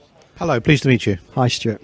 So, Steve, I understand it was the RSGB convention. It's that busy time of year, isn't it? We've got the Hamfest, we've got the convention. So, obviously, last week was the convention. What was happening there, Steve? Oh, it's a really busy time of year for us. It very definitely is. So, last week, yes, the convention, RSGB convention in Milton Keynes. First time we've held an in-person one since 2019. We had 2 years of doing online conventions because we had to. So this was, we called it a hybrid version. So we got everybody back together, and we were doing some live streaming as well. Quite a lot of live streaming, actually. Yeah. It was quite an event to organise. But we really had to bring it back together. But we had so many people wanting to come back to it that we really wanted to do that. But we didn't want the people who were online to miss out as well. Absolutely. And numbers were as expected? Yeah, pretty good. Obviously, there's still some people who are nervous about COVID and coming back to face-to-face. Honestly, I think some people have got out of the habit of going to events as well. Yeah. So I think a combination of those things. We were hoping for about, 2/3 of the last one we run. I think we passed that substantially. So we're very happy with the way it went. And a lot of folks also watching online, and it can watch later on online as well, I believe. They can watch absolutely. So we had, let's say, hundreds in person. I'm going to say it's probably more than 400, maybe even touching 500 in person over the weekend. But online, we're here now a week later, and we've had 5,500 views of the live stream. And of course, that's going to carry on growing because those recordings are staying there. But we were only live streaming some parts of the convention because we want people to attend in future. So we use that live stream as a bit of a taster of things that people could see if they come in person. But also it allows us to reach the people who are international. So, we had viewers from all over the world that were watching the live stream. And the people who just can't come in person, even around the UK, that's fine. But if they come in person, then they get the whole convention experience, and they get they get to ask the speakers questions and things like that, but they get to see everybody, meet everybody. And we were live streaming one of the streams, and we tried to pick a really good mix from all of the other streams. So we had 5 streams running, lecture streams running across 2 days. One of them was AMSAC because they joined us for their colloquium, which is fantastic. I think we get a lot of cross-fertilisation between the amateur community and the satellite community, and it works really well.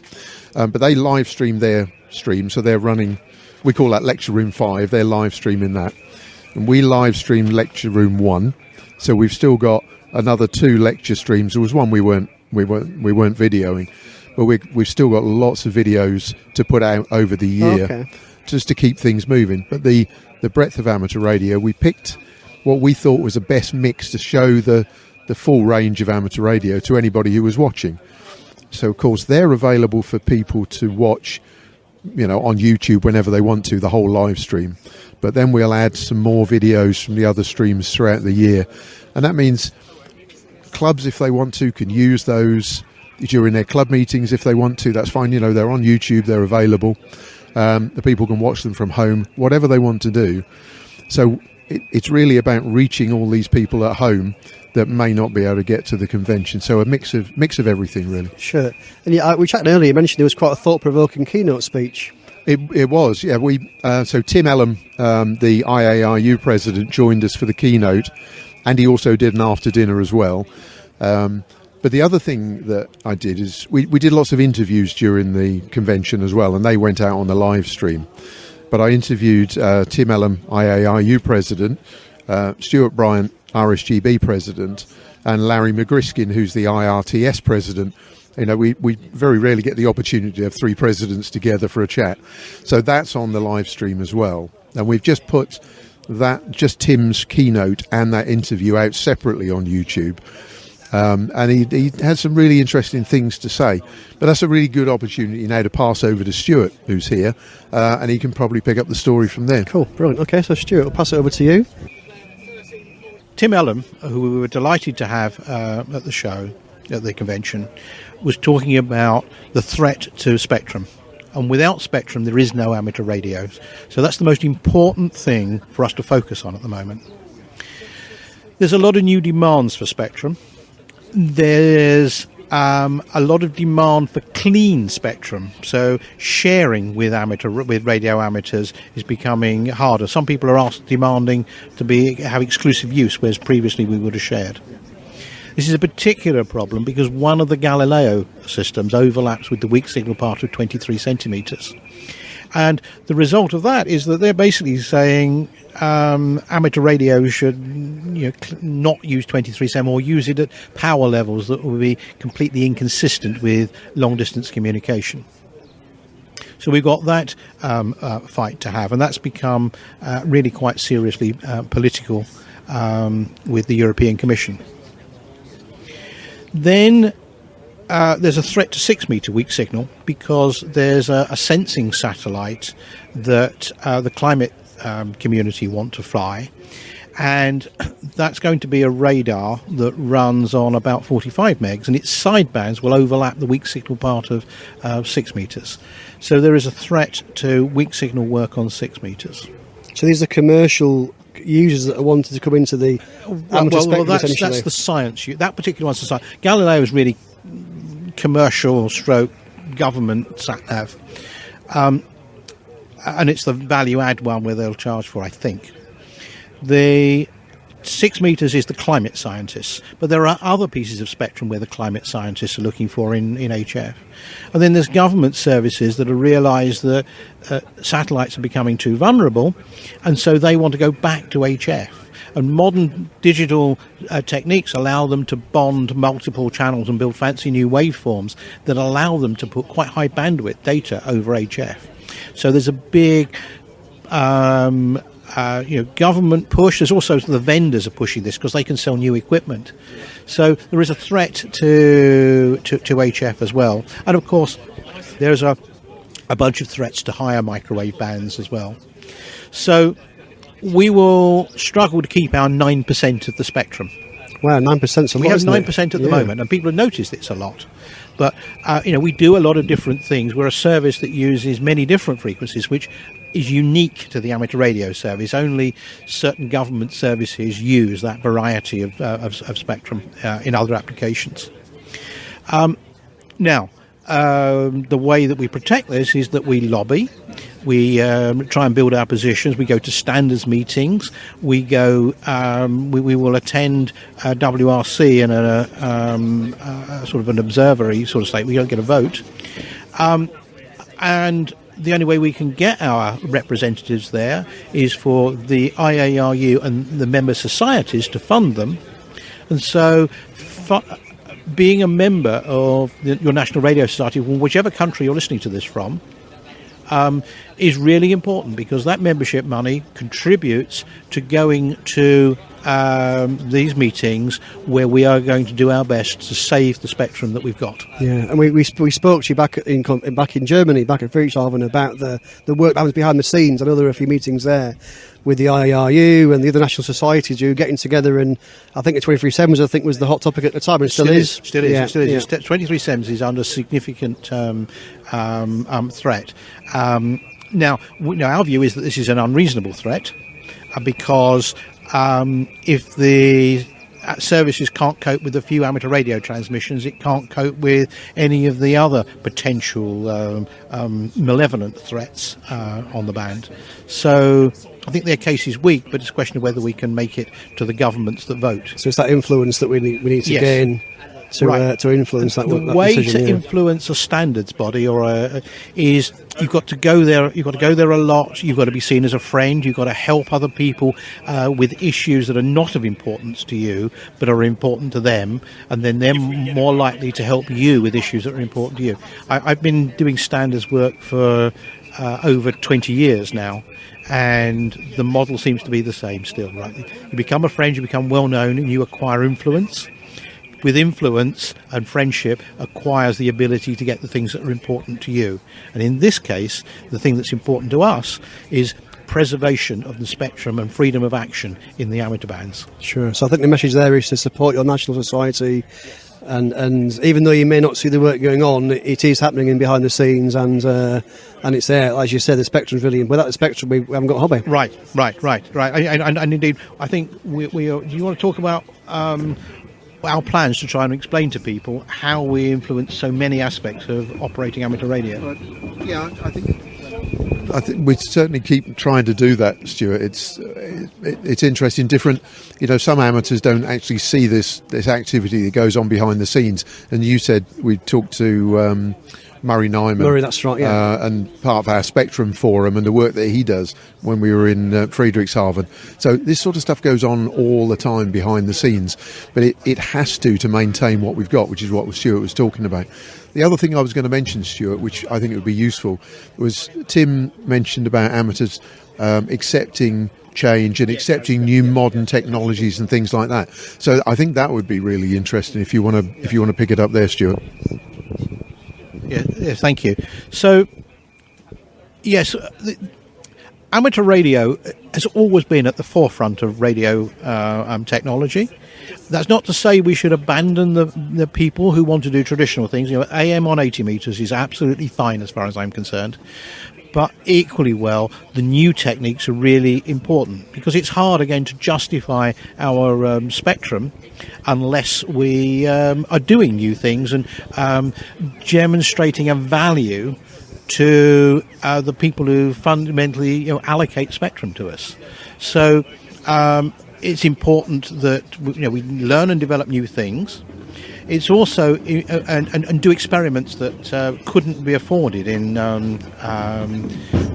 sort of public in the other sort of commercial money-based sectors, and that's something that Catherine Mitchell, for example, spoke about at the convention last year with some of the impact of amateur radio in mainstream science. But there are other things. There's a shortage, national shortage, worldwide shortage of qualified RF engineers. Anything that we do that causes people to take an interest in RF engineering and become competent at it is something for the national good, and therefore helps amateur radio justify its place in the world. So another thing that Tim said was about the importance of spectrum sharing. And a conversation that he and I have had over quite some time is the importance to be more dynamic with our band plans. We only have a limited amount of spectrum. It's important that we share it amongst ourselves as much as we share it with other users. And that, I think, means more flexibility in terms of the way we operate, the way we realise that some mode is going to be really important one weekend, so maybe we'll give it more bandwidth. It's also important that when someone comes along with a new technology, that we find space for it. Well, if there isn't space at the moment, it means that we probably have to share. So it's all about sort of sharing to the common good. And being efficient, I suppose, is what we've got. Yes. Yeah, okay. Brilliant, okay. Thank you, Stuart. Any final thoughts or anything else you want to cover before we wrap things up? Well, the only thing I was going to add to that is we are all active amateurs. All right, so all these things that Stuart and I have just been talking about, we benefit from them as well. And all the people that volunteer for the RSGB, they're all active amateurs and are getting the benefit of all the stuff that we're working on as well. So we're not some, detached. Yes, set sometimes of people. people think it's them and us, and it's not. We're all the same. Absolutely we're all, not. No, because Stuart was picking up a trophy at the convention for winning one. What was it? Which? My team, G5LK Portable, won the Surrey Trophy, which is the open section of VHF NFD this year. And to win that required a lot of RF engineering. So you've heard Alwyn Seed's G8POH talk at a number of the conventions. He was describing the previous generation of the system that we use in contests. So we're all active. We do theory as well as practice. The antennas were largely things I'd machined in my workshop. Well, as I say, we're talking earlier, weren't you, before we raised an interview about some of the things you're doing with 3D printers and milling machines and all kinds of things. Yes, I'm quite an active mechanical constructor. So I got quite lucky to have a very good workshop, but I do a huge amount of 3D printing these days because 3D printing, you design it in CAD, you make a mistake, and the machine is perfectly happy to build you another one. And that's a great example of using modern technology and moving forward. Indeed. And we need to do more of that. We need to get more people up to speed with, for example, GNU Radio, to experiment with new radio designs. It's just endless, the number of things we need to do. And we're trying to find ways of teaching people about these advanced concepts, because we're doing well, I think, in terms of teaching beginners. We're doing well in terms of teaching people up to advanced, full license. We've got the Brickworks project to teach people about amateur radio, but I want to see us teach people more. I want to see us teach people how to simulate circuits and simulate antennas and do more advanced things. Not because I don't like people, I have no support for people doing the basic things. I think that's really important. But I think we can do a lot more. And if we do a lot more, we will earn more respect from governments. And if we earn more respect from governments, our spectrum will be safer. Got you. So it's that lifelong progression beyond having got your license. Yes. Got it. Brilliant. Cool. Really, we do it because we enjoy it as well. That's Absolutely. That's what the point I really wanted to make. And getting everybody back together at the convention last weekend and at the Hamfest this weekend is fantastic, because we can remake some of those connections. It has been great this year. Now that I wouldn't say COVID is over, but as things are starting to come back to normal, getting back together again has been really good. In person, it's amazing. You don't realise what you were missing. During that spell, but it's great to come back to it. But the world is a mix of the two, really, coming in the future, I think. Yeah, we met at, I can't remember where we met at Dayton, but we met at Frederikshavn for sure. We did this year, yes. And I think that as time has progressed, people are becoming more used to meeting together. I think this event here and the convention last week were successful beyond my wildest expectations compared to the earlier international meetings I had been to. And something I'm going to say is that a lot of this of the convention success was down to Steve and the work he did. I was looking embarrassed now. Absolutely phenomenal amount of work behind that, and we really need to thank him for that. Well, he's looking embarrassed, but thank you, Steve. Yeah, I know I am embarrassed now, Stuart, but thank you. So you can now plug the live stream, Steve. Tell us how people that perhaps didn't get along. Well, okay. If you go to YouTube.com/the RSGB, you'll find the RSGB's YouTube channel. You'll find the two live streams from the Saturday and Sunday there. You'll also find Tim Ellam's keynote speech separately and the interviews with the three presidents. But look, if you skim through the live stream, there's lots of interviews in there, but we are going to pull out some parts of that, and we're going to publish the other ones that we haven't published yet from the other streams throughout the year. So there'll be plenty of things. But if you subscribe to the RSGB's YouTube channel, you'll get notified when we launch a new video. But there is a couple of hundred videos on there from the RSGB at the moment, and many more to come. Cool. Fantastic. Well, look, Steve, thank you very much. You are very Stuart, welcome. Thank you very much. Thank you for having me and speaking to me, and I'd be delighted to speak to you at the next meeting. Absolutely. Well, see you next time. Thank you very much. Cheers, guys. Yep, thanks. Whether it's across the pond or over the channel, the ICQ podcast is international. Herzlich willkommen in Deutschland. Good evening. 73 de España. By amateurs, for amateurs. Well, early in the morning here at the National Hamfest, I'm with Dean, and I'm not going to ask Dean too many technical questions because Carl, his techie man, unfortunately is not with us today due to catching the COVID, we wish him well and gets well soon. Dean, I think the biggest thing on everybody's mind is the new FT710. Now, you told me a few things about it. Would you like to tell us about it and how you think it fits in? Yes, so the new FT710 is Yaesu's SDR radio. It's the FT710 AESS, which is an acoustic enhanced speaker system. So that gives you the ability to mix between the supplied external speaker, SP40, and the main body internal speaker. So you can tailor the audio between the bass and the trebles to give a desired effect. It gives you sort of a spatial sound, and you can tailor it to your own listening. Yeah. Well, it sounds good being able to adjust the audio, because when you're on speaker at home, you're in the shack, sometimes, you have to put external speakers on. This one comes with an external speaker as standard, I believe. It does. So at the price point, recommended retail price is £1,199 sterling. Currently, you can see it at the dealers for probably £100 cheaper than that. But you're getting a sort of £130 speaker in the box with the radio. So it's fairly competitive in the marketplace. Yeah, it certainly is. Now, also, I'm looking on the Yaesu stand. We also have an external monitor that is connected onto the back, and that's quite a nice touch. At the moment, you've only got, I would suggest, about a 9-10-inch display, but I'm sure you could put a bigger one if poor old guy, because like me, need glasses. You can. People have enjoyed the display here at the Hamfest. They like the fact that it's got a DVI out connection, and we've got it just into a small 12-inch monitor. You can go larger if you wish, but this has been a very popular option, and people think, oh, I want to get one of those. Where'd you get them from? So, but they're just third party manufactured somewhere else, like Amazon. You can buy those, but just check the power supplies that come with some of these monitors, because they can have a floating earth. So just make sure there's no problems there when connecting up.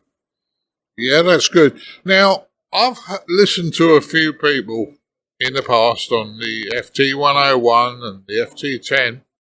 This is not a criticism. This is ignorance in amateur radio market. Some people say they don't like your 3D waterfall.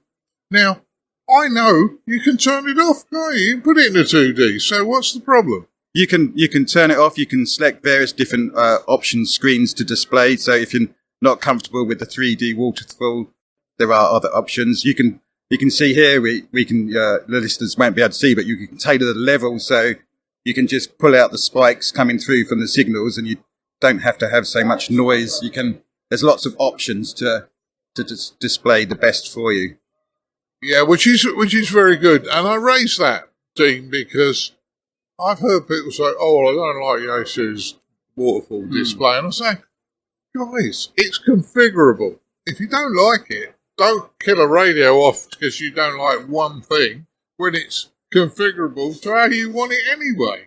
Yeah, it's the screen is very good. You can touch on the meter and change the style of the meter, the display for the meter, so that it is configurable, like you say. So if you don't like the 3D spectrum scope, then there's plenty of other options. Yeah, and I'm standing in front of the 710 at the moment. I don't have my glasses on. However, the display is really, really good. And I'm talking about the display on the radio, not the external one. I can pretty much read that from where I am without my glasses. So it is a very, very clear display. Yep, it's a good display. It's as you say, it's laid out nicely. There is a dimmer and a contrast option. So again, that's configurable for your own lighting and your own eyes. Yeah. Yeah, certainly is. So, in fairness, this is now set below, the price-wise is set below the FT10. It has a slightly few less features, and the FT10 still a very credible radio, I would suggest. But if you can't quite afford an FT10, don't feel that you've bought a poor big brother.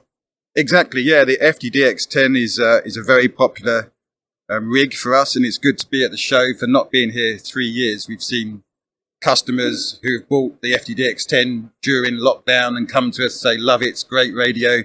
But yeah, the FT710, slightly smaller screen, doesn't do CW or Ritchie decode, one less USB port, but overall it's a fantastic little rig to get into HF.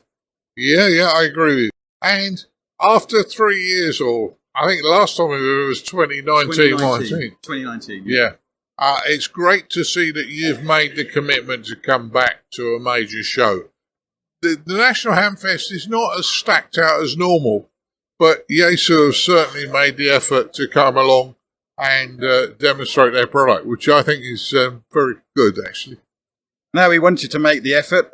We've got everything on display. It's a shame Carl couldn't be with us. Unfortunately, COVID took its toll with him earlier in the week, but we've been determined to get here, see the customers, get feedback. It's been nice to see them again. Yeah, certainly have. Well, you've got a great display. Anything else that you think is... You've got a new mobile rig I haven't actually played with, which is the FT... There's the FTM 300, and we had the FTM 200 come out last year, or earlier this year, actually.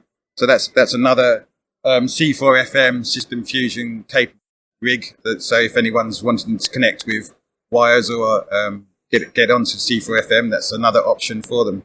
Yeah. So our talk group uses C4 FM. So, if you want a mobile rig, that could be an option. Certainly if you're living in South London, GB3XP, which is a fusion repeater, it's in dual mode, analog and fusion. That's wires X connected. So, if you're in London, Yaesu fusion radios could be very, very useful to you. Exactly, yes. We're trying hard to build up the network. As you say, in the south, it's very strong. We've had inquiries for Yorkshire region as well to install new DR2 repeaters. So hopefully this will spread and give people the ability to use analog and system fusion together. Yes, yeah. And guys, trust me, I'm playing with all the digital modes at the moment. Yaesu Fusion is the easiest one to get working straight out the box. Some of the others require a hell of a lot more work, but Yaesu Fusion's certainly good. Yep, we get that feedback all the time. It's simple to use. Yeah, it's a great network to explore. Yeah. Well, Dean, I've kept you fairly a while here, and the show's about to open. You're going to be absolutely swamped in a couple of minutes, so I'm going to say thank you very much to you.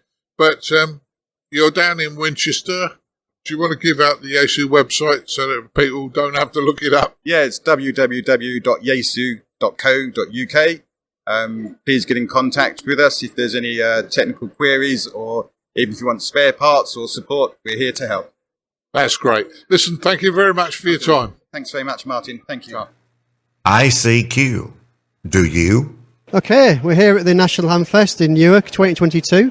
I'm talking to Mike from ICOM. Good afternoon, Mike. How are you, Chris? I'm good. I'm not too bad, thank you. And we met you here first. I think it was the first time we saw you was here 3 years ago. And looking at your product range, things seems to have been done quite a lot. I think you were quite surprised, weren't you, at that event, just how well things sold? Well, yeah, the last one, 2019, wasn't it? Yeah. And I think that's when ICOM introduced 4 metres on the 7300, is that right? I think that's right, yeah. And I remember that day because I sold out of 4 metre antennas. I remember you sitting behind your stand, busily converting, I presume it was 6 metre antennas to work on 4 metres, and you were testing them, and that's right. You had your Stanley knife out and your hacksaw, and you were busy there, that wasn't it? We was, yeah. I was cutting down antennas for 4 metres, basically, yeah. I've come a bit more prepared this year, so I've got loads of 4 metre stuff. I think it's the biggest stand you got this time. I think it might be slightly. Yeah, it is so far, yeah. More antennas on the stand today, yeah. Yeah. And I mean, we spoke to you not long ago back at Hamzilla down in Kent, which I think was that back in March. I think it was back in March. Yes, it was. Yes. So we're now into October. So what's new? What's the latest things that you're selling on the range here? So today, what have we got that you haven't seen? So we've got the Moxon antennas. We've been using the dipole mould for them, and I bought a nice new pipe bender to do the nice curves there, Chris. And yeah, we've got 2 metre, 4 metre, and 6 metre Moxons. What else have we got? We've got some PMR sticks, X30s, X50s, your typical antennas.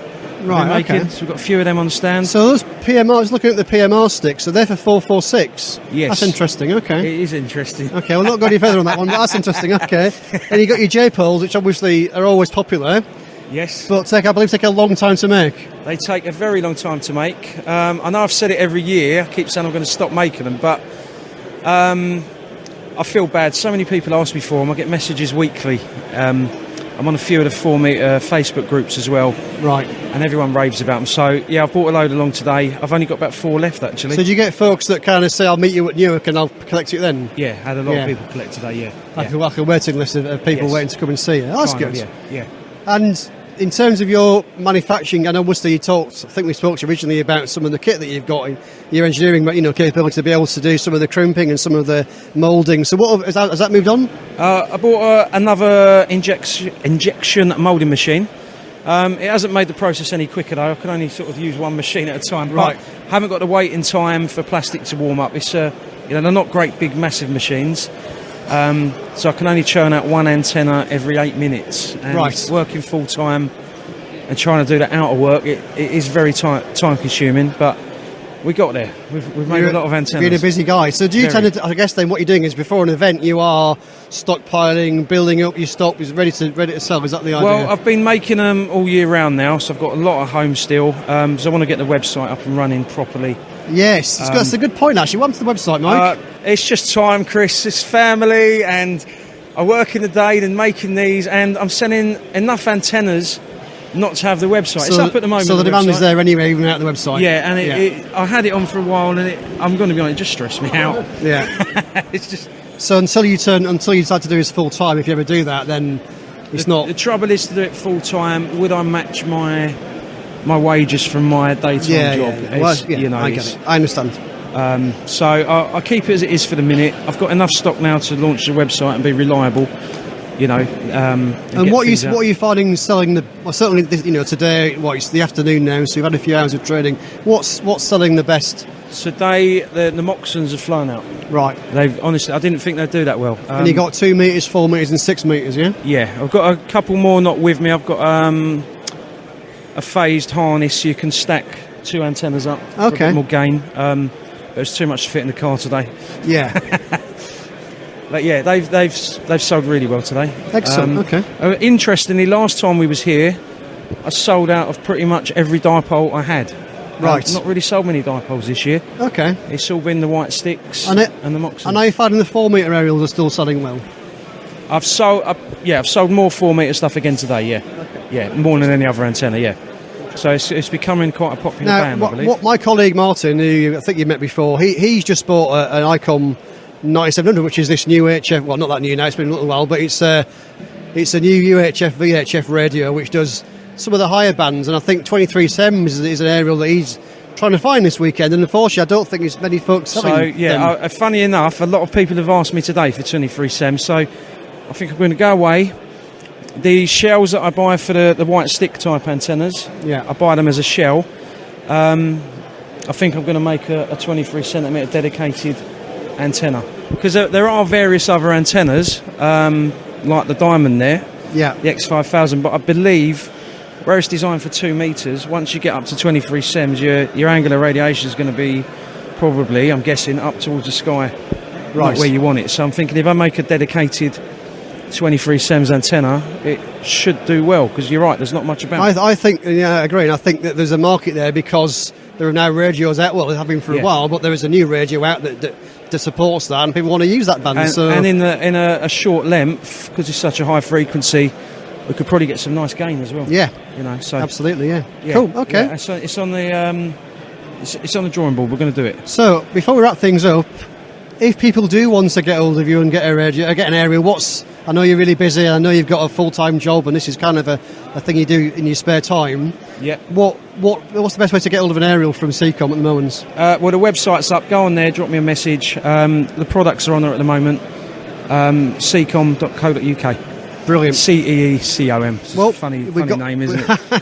We've Blame the wife for that one. We've still got some more to go, so you've still got plenty of time to make some more sales. So good. Hope things go well for you, Mike, and we wish you all the best. All right, Chris, nice talking to you. Thank you, mate. Thank you. Have Cheers. a good day. Well, hi guys, I'm with Don over here at the National Hamfest. Don is setting up, or has operational, a special event station, but a special event station. Tell us what you're doing, Don. Well, we've got the special event station GB2NH, both on HF on 20 metres and on 15 and 40 as well, but I'm actually running it on the QO100 satellite. Yeah, and it looks pretty impressive. I mean, you know, you're working away. You've got one unit that's working and one unit in bits, I've been told, so that we can see what you need to do to get on the air. Exactly that. We've got two different setups here. One of them is based around a Pluto transmitter, another one based around the Lime Mini SDR, and it basically got two different setups on the dish as well, just to give people an idea of what you need to get going on QO100. And how to get set up and how easy it actually is to set up on QO100. It's basically, it's a jigsaw puzzle. You put bits together and it kind of just works. So yeah, that's the setup here. Yeah, looks good to me. Now, how many contacts you had, roughly? I mean, I don't want to hold you to the exact one, but that's a bit cruel, but good. Yeah, we're around 60 on QO100. We've had about 600 or so all in. But the 60 we've had on QO100 have ranged right across the whole coverage range of the satellites. So from Brazil right across to India as well. Yeah, sounds good. And we keep hearing about India in the news these days, so I'm not surprised India has come up on the satellite. No, absolutely. There's a lot out there. It's quite a challenge for them. It's quite low on their horizon. But yeah, it's there's quite a few Indians on QO100 these days. Yeah, no, that's good news. Well, I'm going to leave you in peace. This was just a quick one, Dom. Great to catch up with you again, but I'm going to now bother some of the other Cam-Ham boys now. Yeah, no worries. What I would say is that QO100 is brilliant for demonstrations. It's something that you get the DX, like India, but what you don't get is all the sort of vagaries of propagation, the fading, the bangs, the crashes, and things like that you get on HF. So it's really great for showing the general public what's possible. It certainly is, because in many ways the general public, they don't tune their ears in to SSB. Exactly that, and QO100, it just works. It is SSB, but you've got that quality, you've got that fidelity there. That's great. Thanks very much for your time, Dom. Thanks. Okay, we're here at day 2 at Newark at the National Hamfest. I'm here with Stuart, G0TBI. And Stuart, you're the Public Relations Officer for VMARS, I believe. I am indeed. And it's been 3 years since we had this event? Absolutely, yeah. We've had a long gap, obviously, with COVID, but we've not sat on our hands within VMARS. We have a wealth of expertise within the society. So initially we collect, operate and restore equipment and get on air. We've got a lot of historical collectors, people who are into our archive, stuff like that, people who do construction, a lot of construction going on. And we've taken advantage during the COVID season, if you like, if I can use that term, of getting involved with Zoom meetings and Skype meetings to stay and remain in touch with our colleagues, as well as local Echo links and HF networks. So lots of online stuff then? Absolutely, absolutely. We have 2 forums in VMARS. The VMARS Collectors Forum, that's for trading within our group. And we also have a general forum where members can swap technical information about vintage and commercial equipment. Cool. Okay, so it's day 2 today. How was day 1 for the Day 1 was very busy, and I'm happy to report that a couple of us here are part of the Hamfest team and working with the main directors of the show. Everything's come together quite nicely. Numbers were slightly down, but yesterday, as you say, day 1, it was fairly brisk. So we're hoping today will also be a steady day, yes, indeed. Sure. Excellent. Okay. So perhaps just tell us a little bit about what VMARS do, what the history is, perhaps. Well, VMARS was formed back in May 1999, and it was formed by a group of 3 people initially, one of whom was myself. And we had this idea of putting a group together of people interested in vintage and or ex-military radio equipment. But that doesn't only cover vintage classic ham gear such as Heathkits, the KWs, the lab gears. It also covers the historic wartime radio equipment and post-war equipment, coming right up to date with modern projects and construction. So we've got a wealth of experience in the membership, quite a diverse range of experience, which bounce off each other, really. And I was looking at your stand earlier, and you had some very nice equipment there. It looks like you had some Motorola kit, but it all looked like it was very much been restored. It looked really in very, very good condition. Yeah, we have. We always put on a nice display at whatever show we go to with our display stand. Bronick Vidzika, our publications manager, Mike Zero Delta Alpha Fox, is very big time into construction, as well as being our publications editor, busy man. And we also put a splattering of commercial gear on the stand, whether, again, as I say, whether that's Eddystone, whether it's KW, whether it's Panda, all the old gear from years gone by. And basically, our members don't let it die. They maintain the equipment, they repair the equipment, and it gets a new lease of life. So what sort of challenge do you have in doing that? Obviously, I guess it's components that maybe you can't get anymore. How do you get around some of those things? You'd be surprised, actually. There are quite a few vendors still around that supply components, and radio valves in particular. So we're not short of a supply of spares and to do our repairs with. And of course, having a membership of over 600, and when you think about it, we started off with 39 of us. When you think about it, each have got small, medium and large collections of whatever they collect. And we've all got junk boxes. So you can swap things around. With the online platform, the VMARS forum or the VMARS collectors group, whichever, we're able to help each other out. Sure, that sounds like a really good thing. And things like actually having the knowledge and information to, things like technical information to absolutely. There's always someone that is ready to give you an answer to a question. I'll give you a typical example. I'm ex-military myself, and although I was in Her Majesty's Grenadier Guards, we go to Royal Signals every year. And when I get questions posed to me from the Royal Signals curator and or museum staff that I can't answer, I will actually go to our membership via the online forum and say, can anybody help me? What was the answer to this question? Do you know, sometimes within 3 or 4 minutes I've got the answer to the question. So it sounds like the online forums are really key then, Absolutely. Key part of the organisation. And of course publications as well. I mentioned Bronick earlier, publications manager. We've got Ray Robinson in Australia, VK2 ILV. He produces the monthly newsletter. And of course we put articles in there, and people draw off those articles and gain experience. I guess also get inspiration for some inspiration, of the things absolutely, an exchange of ideas, and sometimes a topical conversation will come up, and then it snowballs from there. And before you know it, half a dozen people are involved in a special interest group topic. And that's a spin-off from the main things that we do in VMARS. Are there any particular projects or recent things that have happened? Yes, well, we have at least 2 or 3 in-house auctions. Sadly, with a group such as VMARS having so many members, 600 and odd, we do have a few, shall I say, senior citizens, and we do lose 1 or 2 per year. So we in VMARS look after our own, and we provide a service for families and people left behind to, in order to resettle their equipment amongst hopefully the remaining members, so the family benefit and VMARS members in general benefit.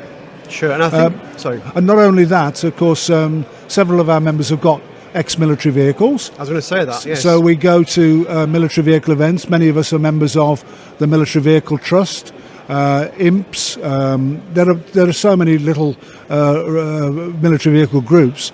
So we come together, and typically back in June, we had an event at Wartime in the Vale at Evesham. It's an annual event, and we had about 7 people come. We had 6 vehicles there. So we built up our own encampment. We had about 5 or 6 masts up, and about 7 or 8 aerials. And you operated we operated from there with not only VHF, UHF, traditional HF on various bands, and we also had a cobweb antenna up on the top of an 8-metre mast. It must be quite satisfying getting an old radio, getting it working, and then putting it on the air and actually operating. Absolutely. Well, that's the benefit, that's the bonus, you see. Coming to the end of the restoration project, that initial testing on air, and if I may say that every week on a Saturday morning on 3.615 from 8:30 onwards, we have our regular amplitude modulation net, which primarily is our mode of operation within VMARS. Yes, we work SSB. On a Wednesday, 2000 hours, we have an upper sideband net on the same frequency, and that is to facilitate the use of ex-military radio equipment from contemporary days, which is predominantly upper sideband.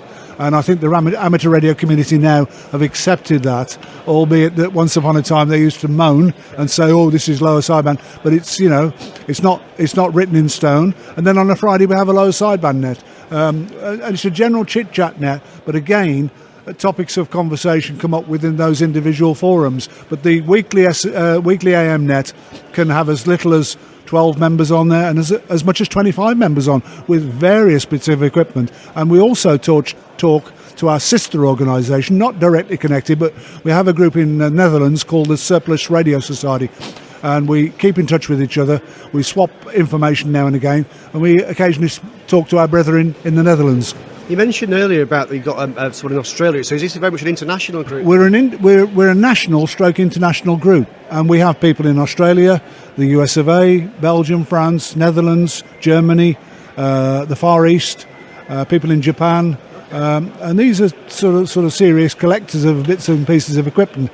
It's not very often we get to speak to them direct on radio, but we do from time to time put on special events where we can get on 20 metres, 15 metres or whatever, and make some kind of communication. And of course, sometimes we'll have a special event station, depending on what we're doing. And of course, our 25th anniversary will be coming up fairly soon. So, of course, we're hoping to do something big. Excellent. Am I right in saying you've actually got some vehicles here outside, or is that on No, previous shows? we've done in previous years. We've had an outdoor display here at Newark at the National Hamfest, but sadly, because of logistical reasons this year, we weren't able to do that. But next year, 2023, we are concentrating our minds, and we will have on display something or other that the public and fellow radio amateurs will be drawn to, as in each previous year. So I'm hoping that will come off to great effect. That would be great. Yeah. So look, Stuart, is there any sort of final thoughts? Final thoughts, we're here to help anyone out there in the amateur radio community. If you have any radio equipment you need help or advice with, or indeed if you want to dispose of, VMARS is the family that can help you. We have lots of committee members, and even more so committee members who run around the country and help people out. And we've typically got involved with special needs cases, and we've helped people out in the general amateur radio community. And it's most important to say about health and well-being. During lockdown, and I mentioned Skype and Zoom earlier, it was a great saviour, people's mental health and well-being. But we're only happy to oblige. We have an ONSEC, we have a chairman, a treasurer, publications manager, and of course we've got a PRO, which is myself.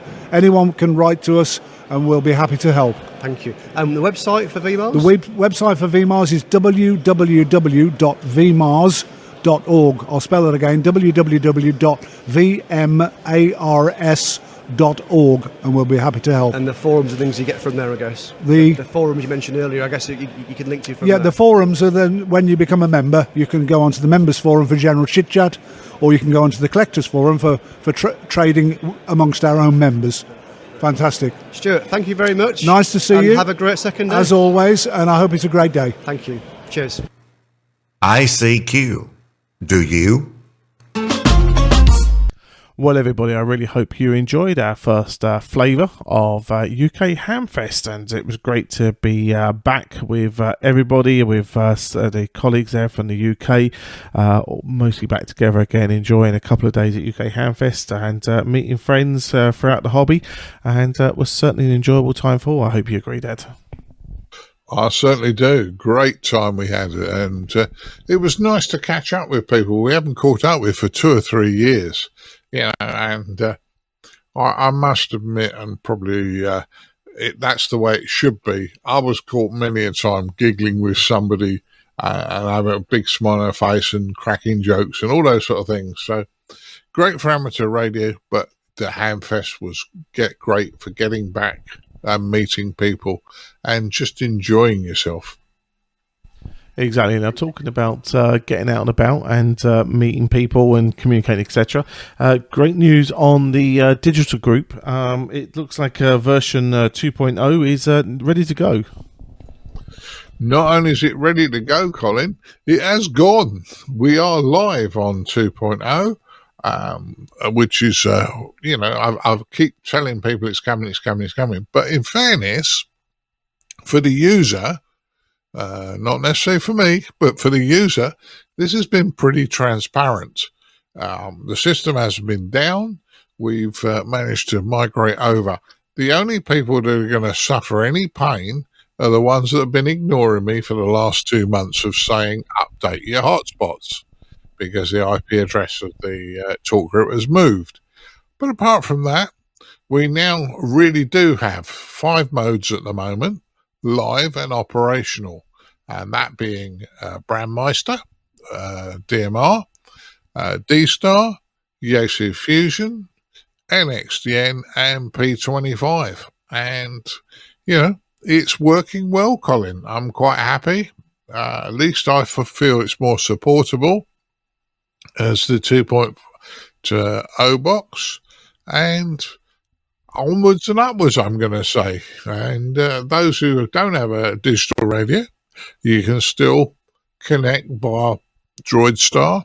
You will need a Brandmeister ID, and you'll have to sign in and get a DMR ID, but you can use Brandmeister for that. And yeah, all in all, I think, I've still got work to do, but not on the live system. I'm just tidying up bits and pieces of documentation now. But we're up and running, Colin. Exactly, and you can find out more about the digital group by going to digitalgroup.icqpodcast.com, and there's let's say all the information you need to help you get set up on that group, and also how to listen in with DroidStar or use the hose line as well to listen into what's going on there. So we really do suggest you go head over that way and check those things out. Well, projects like the digital group and to say what we do for the ICQ podcast is funded by a very kind donor. So we'd ask you if you've received value from today's show and you would like to help us out and support us. The best thing you can do is go to icqpodcast.com/donate, where what we ask you to do is think of the value you got from the show, turn it into a monetary figure, select one of the options or choose one of your own that might match what you're thinking, and send it our way, and that helps us pay our way and continue to invest in the projects we're doing for the amateur radio community. So we'd like you to take the opportunity there. This episode was brought to you with the kind support of our monthly and subscription donors, and so again we really do appreciate you guys, because you give us the base to allow us to continue to do what we do, and it's always greatly appreciate those subscriptions that come into us to support your show. So if you've enjoyed today's show, have a think about doing one of those donation models on there. Right, well, we'd also like to thank Chris, Mike Zero Tango Charlie Hotel, Martin, Mike Zero Sierra Golf Lima, Frank, Kilo 4 Foxtrot Mike Hotel, Bill, Whiskey Charlie 3 Bravo, and Leslie, Golf 0 Charlie India Bravo, for taking part in the news roundtable in this episode. Thanks as well for the UK team for helping us out at UK Hamfest in terms of organising things and interviews and all the back end work that goes into doing those events as well. It was really appreciated, and more than anything else, it was really enjoyable to sit down and have a beer with everybody as well and chat radio over those 2 days. Right, well, I think that just about sums up everything for this episode number 388. I think the only last thing to do now is to, as always, make Mrs. B a cup of tea and find a nice treat or two in the cupboard for Mrs. B. And as we are heading into the winter months in the UK, I'm sure ice cream won't be on the menu anymore like it was last weekend at UK Hamfest. So it might be back to the chocolate biscuits if you can find some. Yeah, well, we'll find Mrs. B something really nice in a while. And yeah, I'm about to make Mrs. B a cup of tea. Interestingly, Colin, Frank spoke to me earlier in the week and said he had to look up and find out what a chocolate biscuit was. because down in Mississippi it's a lot hotter and they don't have those sort of things because the chocolate melts. But yeah, we'll find Mrs. B something nice and a cup of tea shortly. Perfect, no problems at all. Well, I'll leave you be to do that, and I bid everybody 73s, and we'll catch you all in a fortnight's time. 73s all. Yeah, 73.